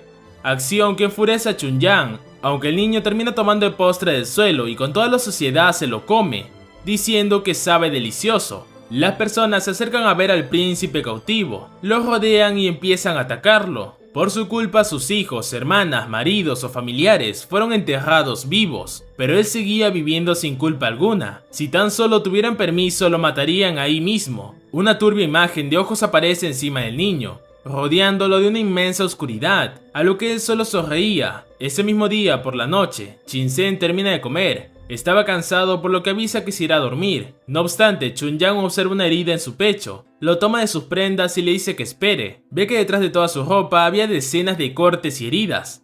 Estas se iban expandiendo por todo su cuerpo. Ella le pregunta qué demonios le pasó. ¿Acaso la gente del pueblo le hizo daño? Shinsen niega que fuera así. Le explica que cuando la gente lo ve con odio o cuando él ve a alguien ser lastimado, las heridas aparecen en su cuerpo. Esto es conocido como sinestesia con toque de espejo. Cuando otra persona toca su mejilla, uno puede sentir que está tocando la suya. Es un fenómeno en el cual uno percibe visualmente las sensaciones de otros y las siente como propias.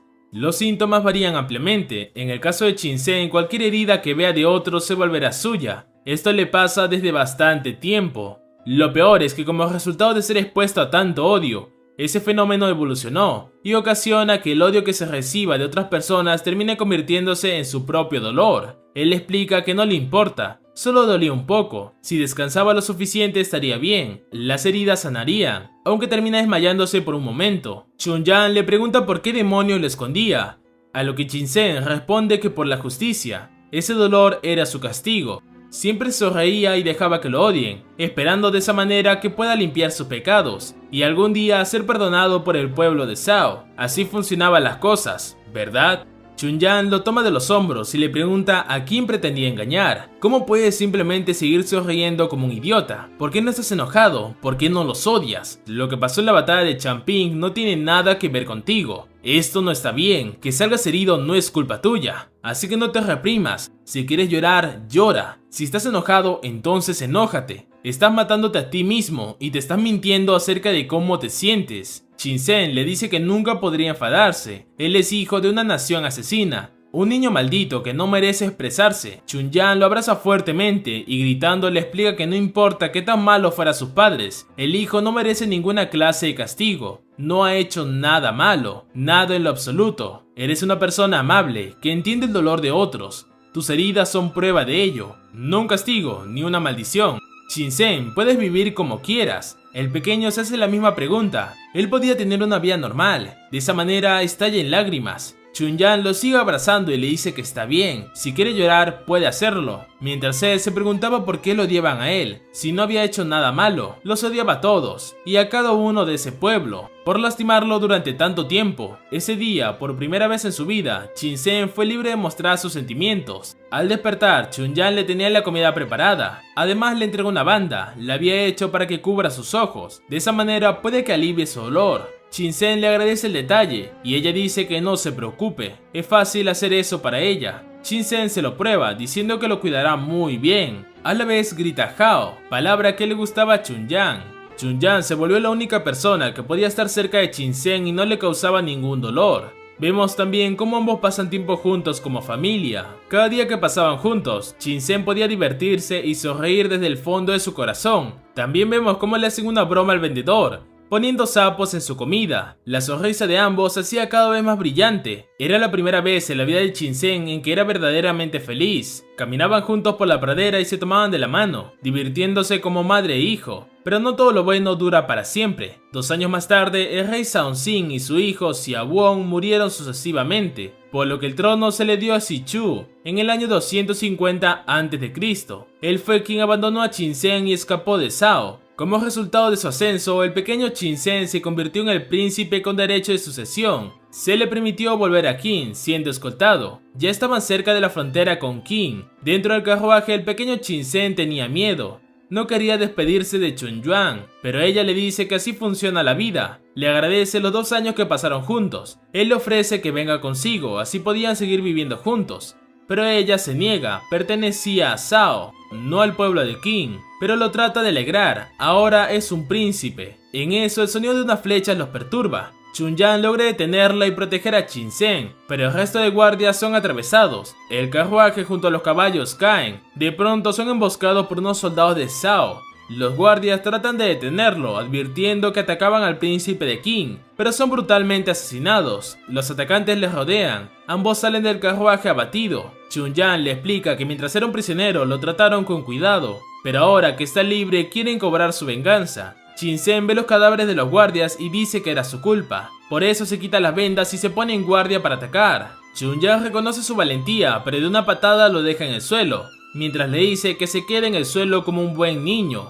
Hace un movimiento de manos y forma su pose de pelea. explicando que es su trabajo defenderlo. Los atacantes le advierten que si se pone en el camino morirá. Uno de ellos trata de atacarla, pero de una patada su cabeza da una vuelta. Otro ataca por detrás, logrando hacerle un corte. También prueba a atravesarla, pero de una patada en su pierna Chuyan logra rompérsela y dejarlo en el suelo. Ella está agotada, y Shinsen lo sabe. Terminó bajando la guardia y fue atravesada por la espada del otro. Con su poca fuerza se da la vuelta, grita que es de Sao y le parte el cuello de un golpe. No obstante, otro aparece detrás. Ella no fue suficiente rápida y es cortada nuevamente. Esta vez fue mucho más profunda y la terminó dejando en el suelo. El enemigo se acerca amenazante a Shinsen y levanta su arma para matarlo de una vez. No obstante, alguien rodea su cuello. Era Chunyang, que le dice: no te acerques a mi niño. Y así, con un movimiento, acaba al instante con el guardia. Tambalea y vuelve a caer al suelo. Shinsen va y la toma en brazos mientras pregunta por qué lo hizo. A lo que Chunyang decide contarle un secreto muy importante. Ella tenía un hijo que ahora mismo podría tener la edad de Shinsen. Su nombre era Chun-Oh. Tristemente, él fue enterrado vivo, junto con el resto de soldados capturados en Champing. Ella no pudo hacer nada para salvarlo. Tras eso, comenzó a odiar la vida, maldecía el pueblo de Qin. Fue entonces cuando escuchó que necesitaban un guardia para el príncipe. De verdad quería ver qué tipo de persona era el príncipe de Qin. Si no era de su agrado, lo mataría. Al igual que el resto de la aldea de Sao, ella buscaba una forma de descargar su ira. Pero fue entonces cuando lo conoció que todo ese odio dejó de importarle. Si un niño como tú, que puede comprender el dolor de las otras personas, se convierte en rey, entonces tal vez podría cambiar este mundo podrido aunque sea un poco. De la misma forma que me cambiaste a mí. Sé libre de elegir tu propio camino y conviértete en el mejor rey. Shinsen hace la promesa de ser el mejor, pero le pide que no muera. Chunyang dice que es inevitable, podía llorar tanto como quiera. En eso entrecierra sus ojos un momento y ve en Shinsen la imagen de su hijo llorando. Le dice: Chun-Oh, no sabía que tú estabas aquí, deja que mamá pueda ver bien tu cara. Shinsen le dice: claro mamá. De esa manera, con una sonrisa agradecida, Chunyang se despide de este mundo en los brazos de Shinsen. Él grita su nombre llorando, pero no podía hacer nada. Tiempo después, el 6 de julio del 247 a.C., después de la muerte de Sichu, Shinsen se volvió el rey de Qin a los 12 años. Para entonces fue nombrado como Qin Shi Huang, mientras seguía llevando consigo la banda que su madre le dio, diciendo que a partir de ahora podían caminar juntos por el sendero del emperador acompañado de la imagen de su madre. 25 años después pasó a ser conocido como el primer emperador en la historia que unificó a toda China. Volviendo a la pelea, aquellos recuerdos le dolían. Hades se compadece de él, diciendo que sentir el dolor ajeno es una desgracia. Qin lo niega con sus dedos y le dice que es exactamente el poder sentir el dolor de los demás, lo que lo vuelve el mejor rey de la humanidad. Vemos la arena de batalla totalmente destrozada por el combate. Los humanos están asombrados por el poder de ambos peleadores. Gold llora sin parar por la historia que Brunhilde le ha contado sobre Qin Shi Huang. Le explica que estuvo expuesto al odio constante de naciones enemigas. Tuvo que soportar un dolor inimaginable, dando a entender que se hizo muy resistente. Le explica además que en los numerosos combates que tuvo fue aprendiendo a ver los puntos de Ki. En pocas palabras, la habilidad de ver las estrellas como él les llama. Hizo todo ese esfuerzo con un único objetivo: cumplir su promesa. Y así volvemos a ver a ambos peleadores. Hades le dice a Qin que es egocéntrico llamarse a sí mismo el mejor rey. No le gustaba esas bromas, pero Qin Shi Huang le deja en claro que él hizo una promesa. Por lo tanto, no puede permitirse perder contra nadie. Y así vemos la figura de su madre y maestra detrás suyo. El presentador dice que Hades está siendo acorralado por Qin Shi Huang y está en desventaja, alarmando a los dioses. Brunhilde tenía una perturbadora sonrisa. Se alegró de que su plan funcionara. Unir al Bird con Qin Shi Huang fue una buena idea. Así podría sacar más provecho a sus artes marciales. Además, dice que el poder oculto de la Valquiria es conocido como guardiana del ejército. En el palacio de los dioses, Hermes analiza el poder de Qin Shi Huang. Las balas de aire, cuando golpean un punto de ki, debilitan sus ataques y rompen la defensa. Era una técnica aterradora. Zeus añade que es impresionante la fuerza de recepción de Qin Shi Huang, pero eso no le agradaba a Ares. Levanta a Hermes y le pregunta si Ares no tiene ninguna opción contra esas balas de aire. Entonces Hermes levanta su puño, centímetros a la barbilla de Ares. El tiempo se detiene y le dice: los golpes más terroríficos en una pelea son los invisibles. En otras palabras, los ataques de Qin Shi Huang son difíciles de predecir para Hades. Hades no se da cuenta cuando le impactan las balas, sino hasta que surge el efecto, y ya es muy tarde. En verdad es una técnica inevitable, pero Ares insiste que debe haber alguna posibilidad. Él gobierna el inframundo, tuvo cientos de batallas, no puede perder. Zeus le da la razón, Hades supera en todo a Qin Shi Huang, pero ese humano desgasta su propio espíritu, se sacrifica a sí mismo, da todo de sí para luchar contra Hades. Zeus se sienta en su sofá y culmina diciendo que los humanos no tienen fondo. Hades toca su herida y su mano se llena de sangre. Le dice a Qin Shi Huang que es fuerte en mantener su promesa, pero él también tiene algo que proteger. Hizo un juramento, y así se lanza otra vez contra Qin. Hades vuelve a avanzar y Qin le lanza una bala de aire, pero esta vez Hades gira su lanza y de esa manera dispersa la bala de aire. La técnica de Qin fue anulada por completo. Ares queda impresionado por su astucia. El emperador también se sorprende y cuando se da cuenta casi termina perdiendo la cabeza, pero llega a esquivarlo. Parece que Hades va a aplastarlo nuevamente, pero era un engaño. Se lanza hacia atrás y usa su nueva técnica, cornucopia, cuerno de la abundancia.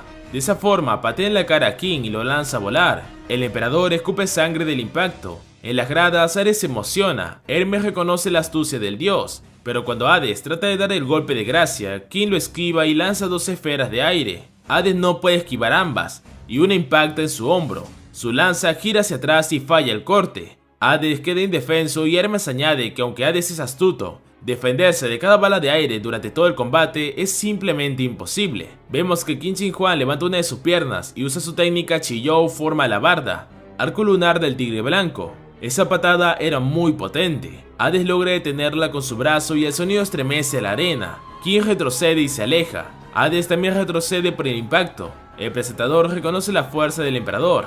Dice que aunque Hades pone todo de sí, igualmente es superado por las técnicas humanas.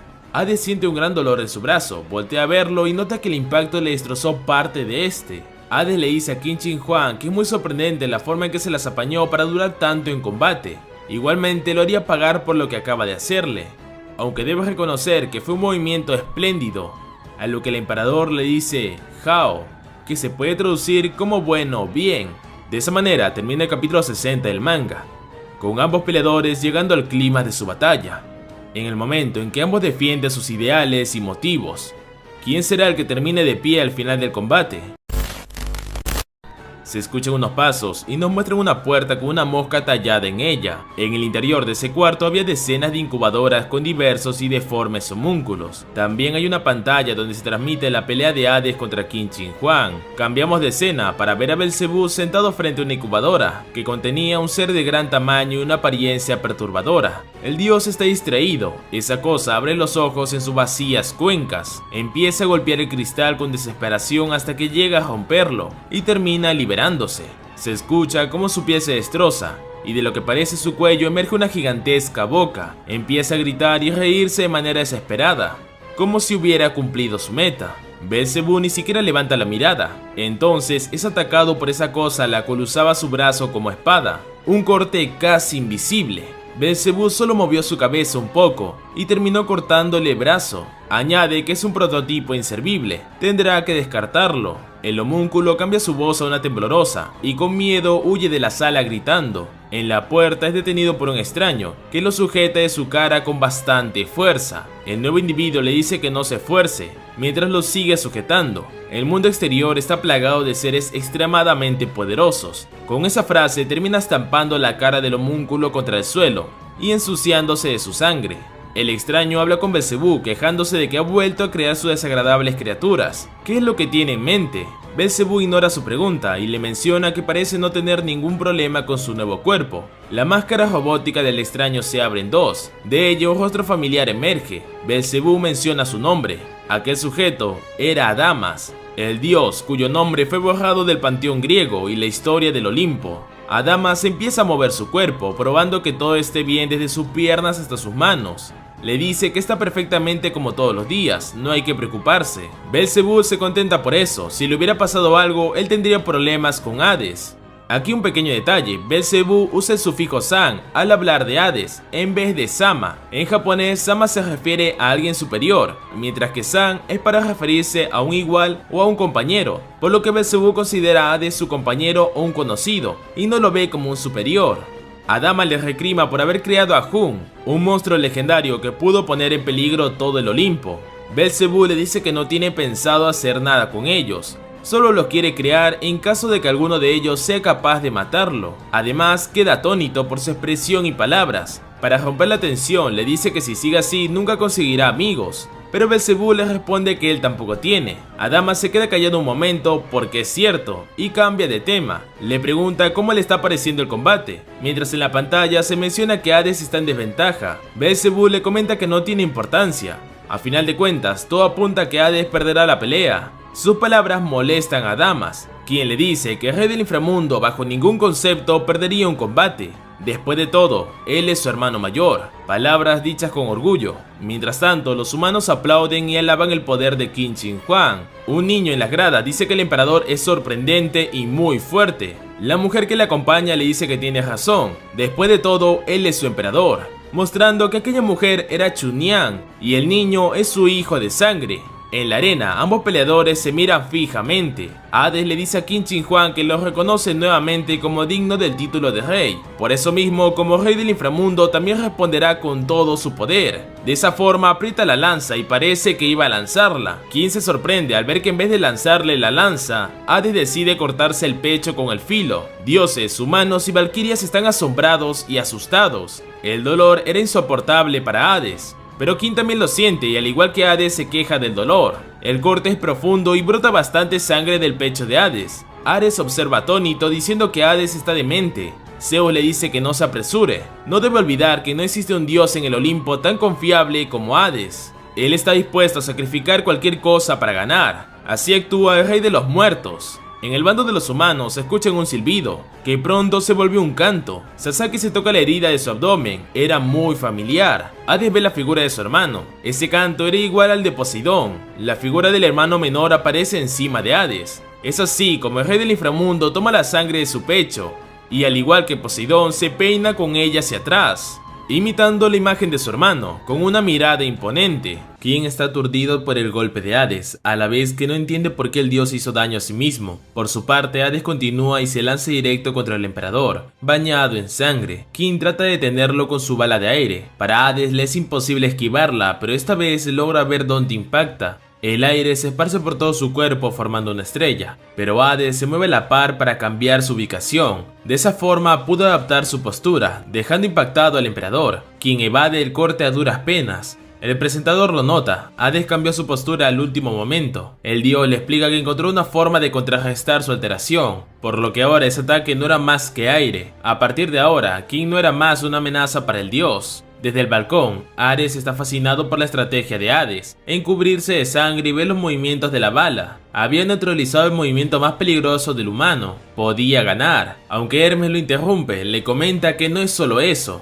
todo lo que cubra la sangre de Hades. Antes de terminar de hablar, el plano cambia, y vemos la lanza cubierta de la sangre del dios. Qin se ve sorprendido, al igual que Ares. Zeus dice que la sangre de Hades no es como cualquier otra. Hades nota que finalmente se completó la transformación y grita "ensámblate". Una feroz energía brota del arma. Qin se ve frustrado y ve que el ki de Hades está ardiendo y transformando su lanza en algo atroz. La lanza se divide en varias puntas como una flor, luego estas se entrelazan en sí. Ares no entiende lo que ve. Zeus explica que la sangre de Hades es conocida como ícor de Plutón. Cualquier arma u objeto que sea cubierto por ella alberga la fuerza vital de Hades, y así vemos cómo de la lanza surgen más y más puntas, que se unen para volver al arma incluso más poderosa. Ares cree que es genial y con ello será invencible, pero Zeus añade una contra: si el arma drena toda su fuerza vital, Hades morirá. Esto dio escalofríos a Ares.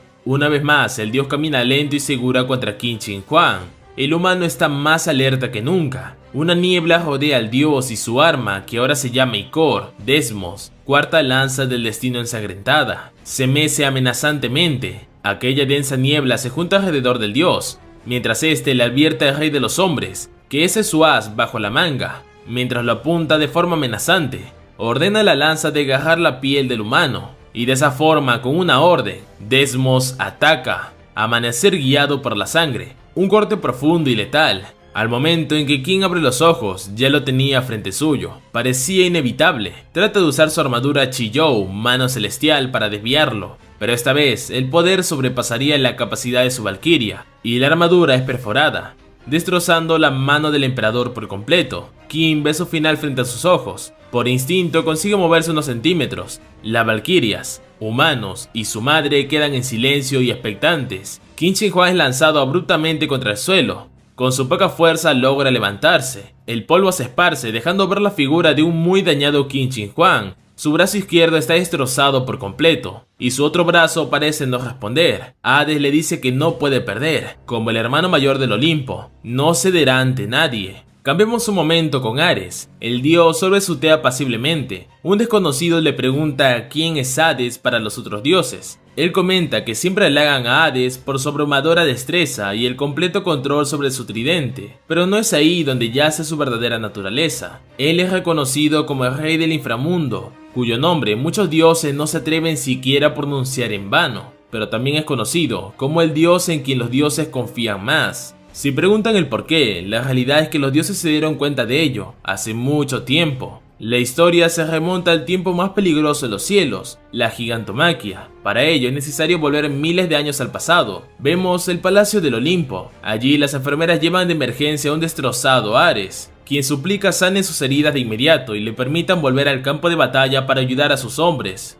Sucede que hace mucho tiempo en el torneo para decidir al más fuerte de todo el cosmos, la titanomaquia, Zeus venció a su padre Cronos y se coronó, soberano del reino de los dioses griegos. Sin embargo, Gaia, la diosa primordial, fue incapaz de aceptar el resultado, y ordenó a su estirpe y a la raza más peligrosa de todos los cielos, a una guerra sin cuartel contra los dioses. De esa forma comenzó la gigantomaquia. El reino griego estaba decidido a no ceder su libertad, pero los gigantes los superaban en números y estaban perdiendo terreno. Mientras el mundo humano y divino es atacado, Zeus se presenta a una reunión con el resto de dioses griegos principales, Poseidón, Hades y Adamas, vistiendo sus trajes más formales. Hermes actúa como comandante e informa que todas las unidades de tropas olímpicas están combatiendo ferozmente, pero el resultado no parece favorable. Zeus se queda en silencio. Ares interviene y le informa que la fuerza de los gigantes es incomprensible. Es cuestión de tiempo para que invadan el Olimpo. Zeus sigue pensando. Adamas se burla de su hermano menor. En tono irónico le pregunta qué hará ahora, mientras Poseidón y Hades observan en silencio. Zeus suelta una carcajada. El ambiente cambia al instante. Su voz se torna grave y dice que no tienen otra opción más que aniquilarlos con todo su poder. Zeus ordena que Hermes envíe el mensaje a todos los dioses griegos para que actúen, por lo que Zeus termina la reunión con un golpe a la mesa y se va directo al campo de batalla. Había pasado tiempo desde que no estuvo en una pelea real e intensa. Adamas se va disgustado con Zeus por tomar decisiones tan apresuradas. Sus hermanos también se van. Hades se topa con un soldado suyo afuera, que le advierte que los titanes del Tártaro han escapado y están avanzando al exterior. El Tártaro es la prisión de los dioses, donde perdura la muerte y oscuridad, situada dentro de las profundidades del Helheim. Vemos a una figura destruir la celda. Los titanes aprovecharon la distracción de los gigantes para huir del Tártaro, donde fueron encerrados por la culpa de Cronos. De esa forma, los dioses estaban en peligro de su extinción completa, al enfrentarse con los gigantes y titanes unidos, sus dos enemigos más poderosos. El soldado le comenta que es cuestión de tiempo para que sean invadidos. Poseidón pregunta por lo que está pasando, pero Hades le responde que no sucede nada, y con tenacidad se va en dirección al Helheim. Y así, los dioses griegos principales se enfrascaron en una larga batalla contra su contraparte, los gigantes. Pasó mucho tiempo y una vez todo había terminado, Ares se encuentra destrozado. Junto a él está Hermes en un estado perfecto. Mientras tanto, Zeus goza de su victoria contra los gigantes, pero Poseidón sabe que algo va mal. Le pregunta a un soldado qué pasó con Hades, y este le explica que fue detener la invasión de los titanes. Por primera vez vemos que Poseidón siente preocupación. De vuelta al Helheim, todo era un caos. Había una pirámide de cadáveres en la salida al exterior. Encima de todos ellos se levantaba Hades, silbando una curiosa canción. Poseidón baja los escalones al infierno y escucha ese canto. Observa la sangre y los cadáveres. Encima de ellos estaba Hades. Su hermano le da una cálida bienvenida bañado en sangre, asumiendo que ganaron. Poseidón le reclama por enviar a todos sus soldados a ayudarlo mientras él se marchaba sin decirle a nadie. Fue muy insensato. Hades piensa que hizo lo correcto como hermano mayor, al cuidar las espaldas de sus hermanos. Poseidón le dice que es cierto, pero pudo ser derrotado, a lo que Hades le interrumpe y le dice que no lo será. Poseidón, juro que yo no perderé ante nadie. Como su hermano mayor, no seré derrotado. Poseidón lo escucha en silencio. Aún así, tal vez en esta ocasión fui muy insensato. Poseidón le comenta que no le dará ningún agradecimiento por eso, pero le extiende su mano y le llama hermano. Ante esta acción, Hades queda sorprendido. Es la primera vez que tú me llamas hermano. Los soldados del inframundo lo ven y empiezan a gritar su nombre. El nombre de Hades suena en toda la arena. Ares repite que Hades fue quien detuvo a los titanes por su cuenta en la gigantomaquia. El rey del inframundo nunca, jamás traicionaría la confianza divina. Zeus repite su frase: cuidaré las espaldas de mis hermanos, y lo tilda de creído. Mientras Hermes se cuestiona por qué Hades se preocupaba tanto por sus hermanos, no encontraba una razón, ni la entendía por completo. Entonces interviene un dios conocido. Su presencia alarma y espanta a Ares. Adamas entra al balcón de los dioses y ordena a Ares moverse. Había cierta tensión entre todos, pero Zeus le da un cálido saludo, al igual que Hermes se inclina ante él, por lo que Adamas llama a Hermes un lameculos. Ares sigue sorprendido y le pregunta qué hace él aquí, si se supone fue eliminado de la existencia por Poseidón. Hermes le comenta que si bien Poseidón se encargó de Adamas, Hades le ordenó que recogiera su cuerpo y lo llevara con Belcebú. Él se encargó de traerlo de vuelta al Olimpo. Ares pregunta si Poseidón sabía de eso, y Hermes dice que sí. Si Poseidón hubiese querido, habría deshecho el cadáver de Adamas por su cuenta. Adamas, el 13º dios del Olimpo, fue aniquilado, y en su reemplazo surgió Adamantino, un nuevo dios del Helgen. Adamas dice que en efecto Hades es un entrometido, a la vez que repite la pregunta de Hermes y le responde: Hades no tiene ningún motivo, lo único que necesita es su amor por nosotros, el amor por sus hermanos. El amor por sus hermanos es lo que motiva a Hades a pelear.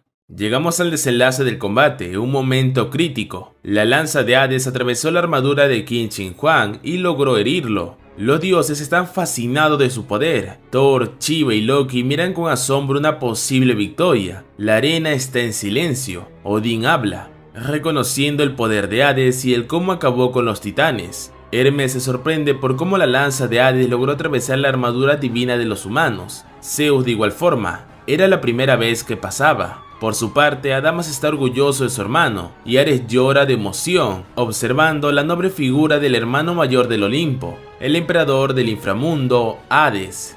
Del trozo que fue partido de la armadura, un aura negra se desprende. Geir se preocupa por su hermana Valquiria, y le pregunta cómo se encuentra Brunhilde, quien le repite lo mismo. Los destinos compartidos comparten la vida entre el portador y la Valquiria. Por supuesto, esta no era la excepción. Y vemos cómo la Valquiria de Qin Shi Huang estaba dañada. Vemos cómo parte de su cuerpo se quiebra. Qin le pregunta si está bien. Ella le dice que aún puede pelear. El emperador se disculpa. Por su descuido ella fue herida, aunque ella dice que no es nada comparado a lo que él está sufriendo. El emperador firme le dice que no es problema. Comparado con el dolor de su pueblo, él puede soportar su propio dolor, sin importar cuánto sea. Su Valquiria está asombrada por sus palabras. Mientras tanto, los luchadores humanos discuten. Okita dice que no podrá usar más su brazo, y Sami dice que el desenlace de la pelea ya está dictado. Ri se preocupa y consulta a Sasaki. Este le dice que las balas de Qin Shi Huang ya no son útiles. Ahora tiene su hombro destrozado. No puede usar sus dos manos. Ya no tiene manera de defenderse contra los ataques de Hades. Mientras tanto, el emperador del inframundo le dice que debe estar orgulloso, puesto que Qin logró llevarlo a su límite, obligarlo a usar todo su poder. El presentador admira el poder del rey de los muertos, dictamina que Qin Shi Huang no tiene nada que hacer, pero el emperador se mantiene en silencio. En su mente habla con Albirt, dice que no hubo una oportunidad de ganar, tendrá que arriesgarlo todo en el siguiente ataque. La Valquiria está atónita, algo triste, ve al humano y le grita que no actúe con rodeos. Eso no es propio de un rey. Así pues, Qin es directo y le dice que es una chica poco femenina, pero ese grito le trae nuevamente el ánimo. Él, sin importar cómo, quiere ganar. Ambos sonríen, la Valquiria lo sabe perfectamente. Este no era el final del emperador. Una vez más se unen, diciendo antes que los reyes son verdaderamente egoístas. Otra vez esos ojos aparecen. Albir le entrega todo su poder a Qin Shi Huang, y así el emperador levanta su brazo derecho al cielo. Geir entra en desesperación porque no sabe lo que va a pasar. La Valquiria cambia su forma, ya que la runa de su nombre es guardiana del ejército, lo que significa que puede reformar las mangas de las armaduras divinas, creando de esa forma la espada del primer emperador.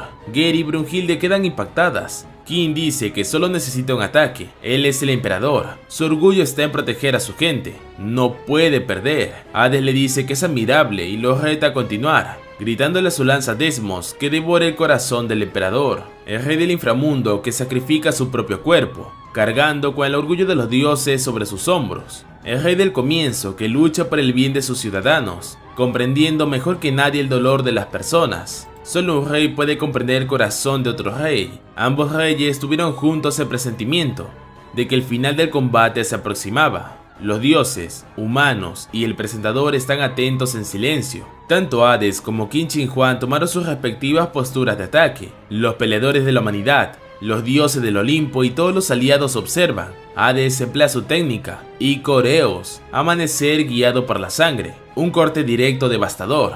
Se lanza contra el emperador, quien activa el Chiyou, forma espada, corte de la golondrina. La punta de la lanza y el filo de la espada impactan en un devastador y asombrosa explosión, pero la lanza se sobrepone y continúa su trayecto, directo a la cabeza del emperador. Hades no duda, el humano logra responder, aunque parece a ojos del público que el emperador fue alcanzado por el ataque. La realidad es que pudo esquivarlo a último momento. Su brazo recibió el impacto y su cuerpo salió disparado contra el suelo. Varios metros lejos queda rendido en el suelo. Hades logra sostenerse con su lanza, mientras el emperador sigue admirando su fortaleza. Riz, la valquiria, está asustada, y Sami piensa que todo está perdido. Ni siquiera su técnica secreta pudo alcanzar al rey de los muertos. Los anteriores emperadores de China también entran en pánico. En la arena, tirado, Qin habla con Albird. Ella dice que no pudieron igualar a Hades ni con todo su poder. Entonces el emperador empieza a reírse, con una mirada resplandeciente,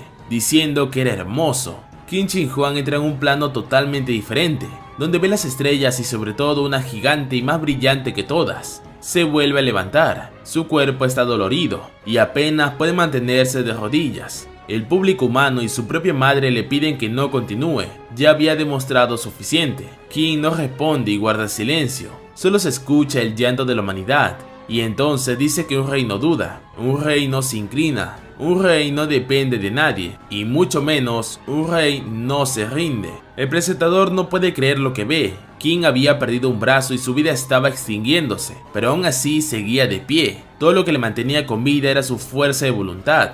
Los humanos admiraban su determinación y gritan una vez más: "Tú puedes, Qin Shi Huang, no te dejes derrotar por algo como un dios". La esperanza de la humanidad vuelve a levantarse. Qin sigue de pie, escuchando las voces de su pueblo, sintiéndose reconfortado. Era como aquella vez en su niñez, cuando sostenía su espada. Chun-Oh le pregunta a su madre si Qin seguirá peleando. Ella con lágrimas en los ojos lo ve. Todo ese tiempo él estuvo luchando para proteger la promesa que le hizo antes de su muerte. No sentía odio hacia su gente, sino que luchó por traerles felicidad. Por eso mismo ella seguirá su ejemplo. Le dice a su hijo que observe con atención la batalla del mejor rey de todos, la batalla del emperador Qin Shi Huang. Ambos están determinados a entregarlo todo. Misami no entiende lo que Qin Shi Huang trata de hacer.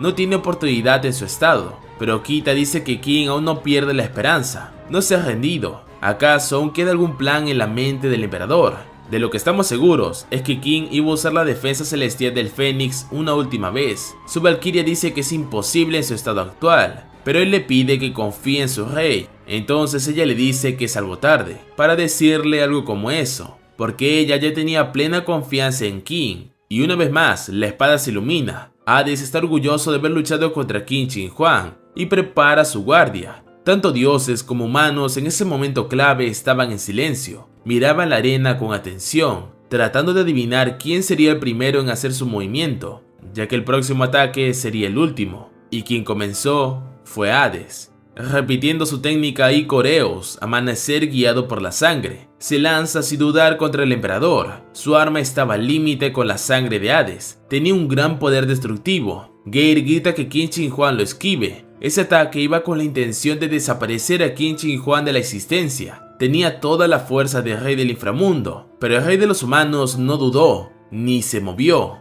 y con una sonrisa confiada recibió el ataque de Hades, y logró detenerlo, con la defensa celestial del Fénix. Una vez más, Sasaki, Okita y Isami no entienden lo que trata de hacer. Hades no vacila y continúa forzando su lanza contra el muro de Qin Shi Huang, hasta lograr quebrarlo. Todo el mundo se había resignado a la derrota de su emperador, pero el rey no había perdido las esperanzas en sí mismo, y repitiendo la técnica que en un inicio le sirvió, usó la esfera de aire una vez más, la cual golpeó la lanza de Hades. En ese momento, el poder de la lanza simplemente se esfumó. Una estrategia simple pero útil. En ese preciso momento, Qin recordó toda su vida. Nunca había olvidado sus comienzos, lo que Chun'Yan le instruyó y sus principios y creencias. Él nació de la desesperación y ahora será quien traerá el comienzo. Qin toma la iniciativa esta vez. Con la lanza debilitada logra hacer un leve corte en la punta y empleando su fuerza bruta, arremete contra el arma divina de Hades destruyéndola. Con su técnica corta defensiva de la golondrina. Y así, a ojos de los dioses, humanos, valquirias y el resto de peleadores, el arma divina de un dios había sido destruida por primera vez. Se esfumó en un instante. Hades le dice que fue una técnica espléndida. Mientras su cuerpo es atravesado por la espada, grita una vez más que así es como se debe hacer, tratando en un último intento de atacarlo con la punta de su mango, pero es inútil.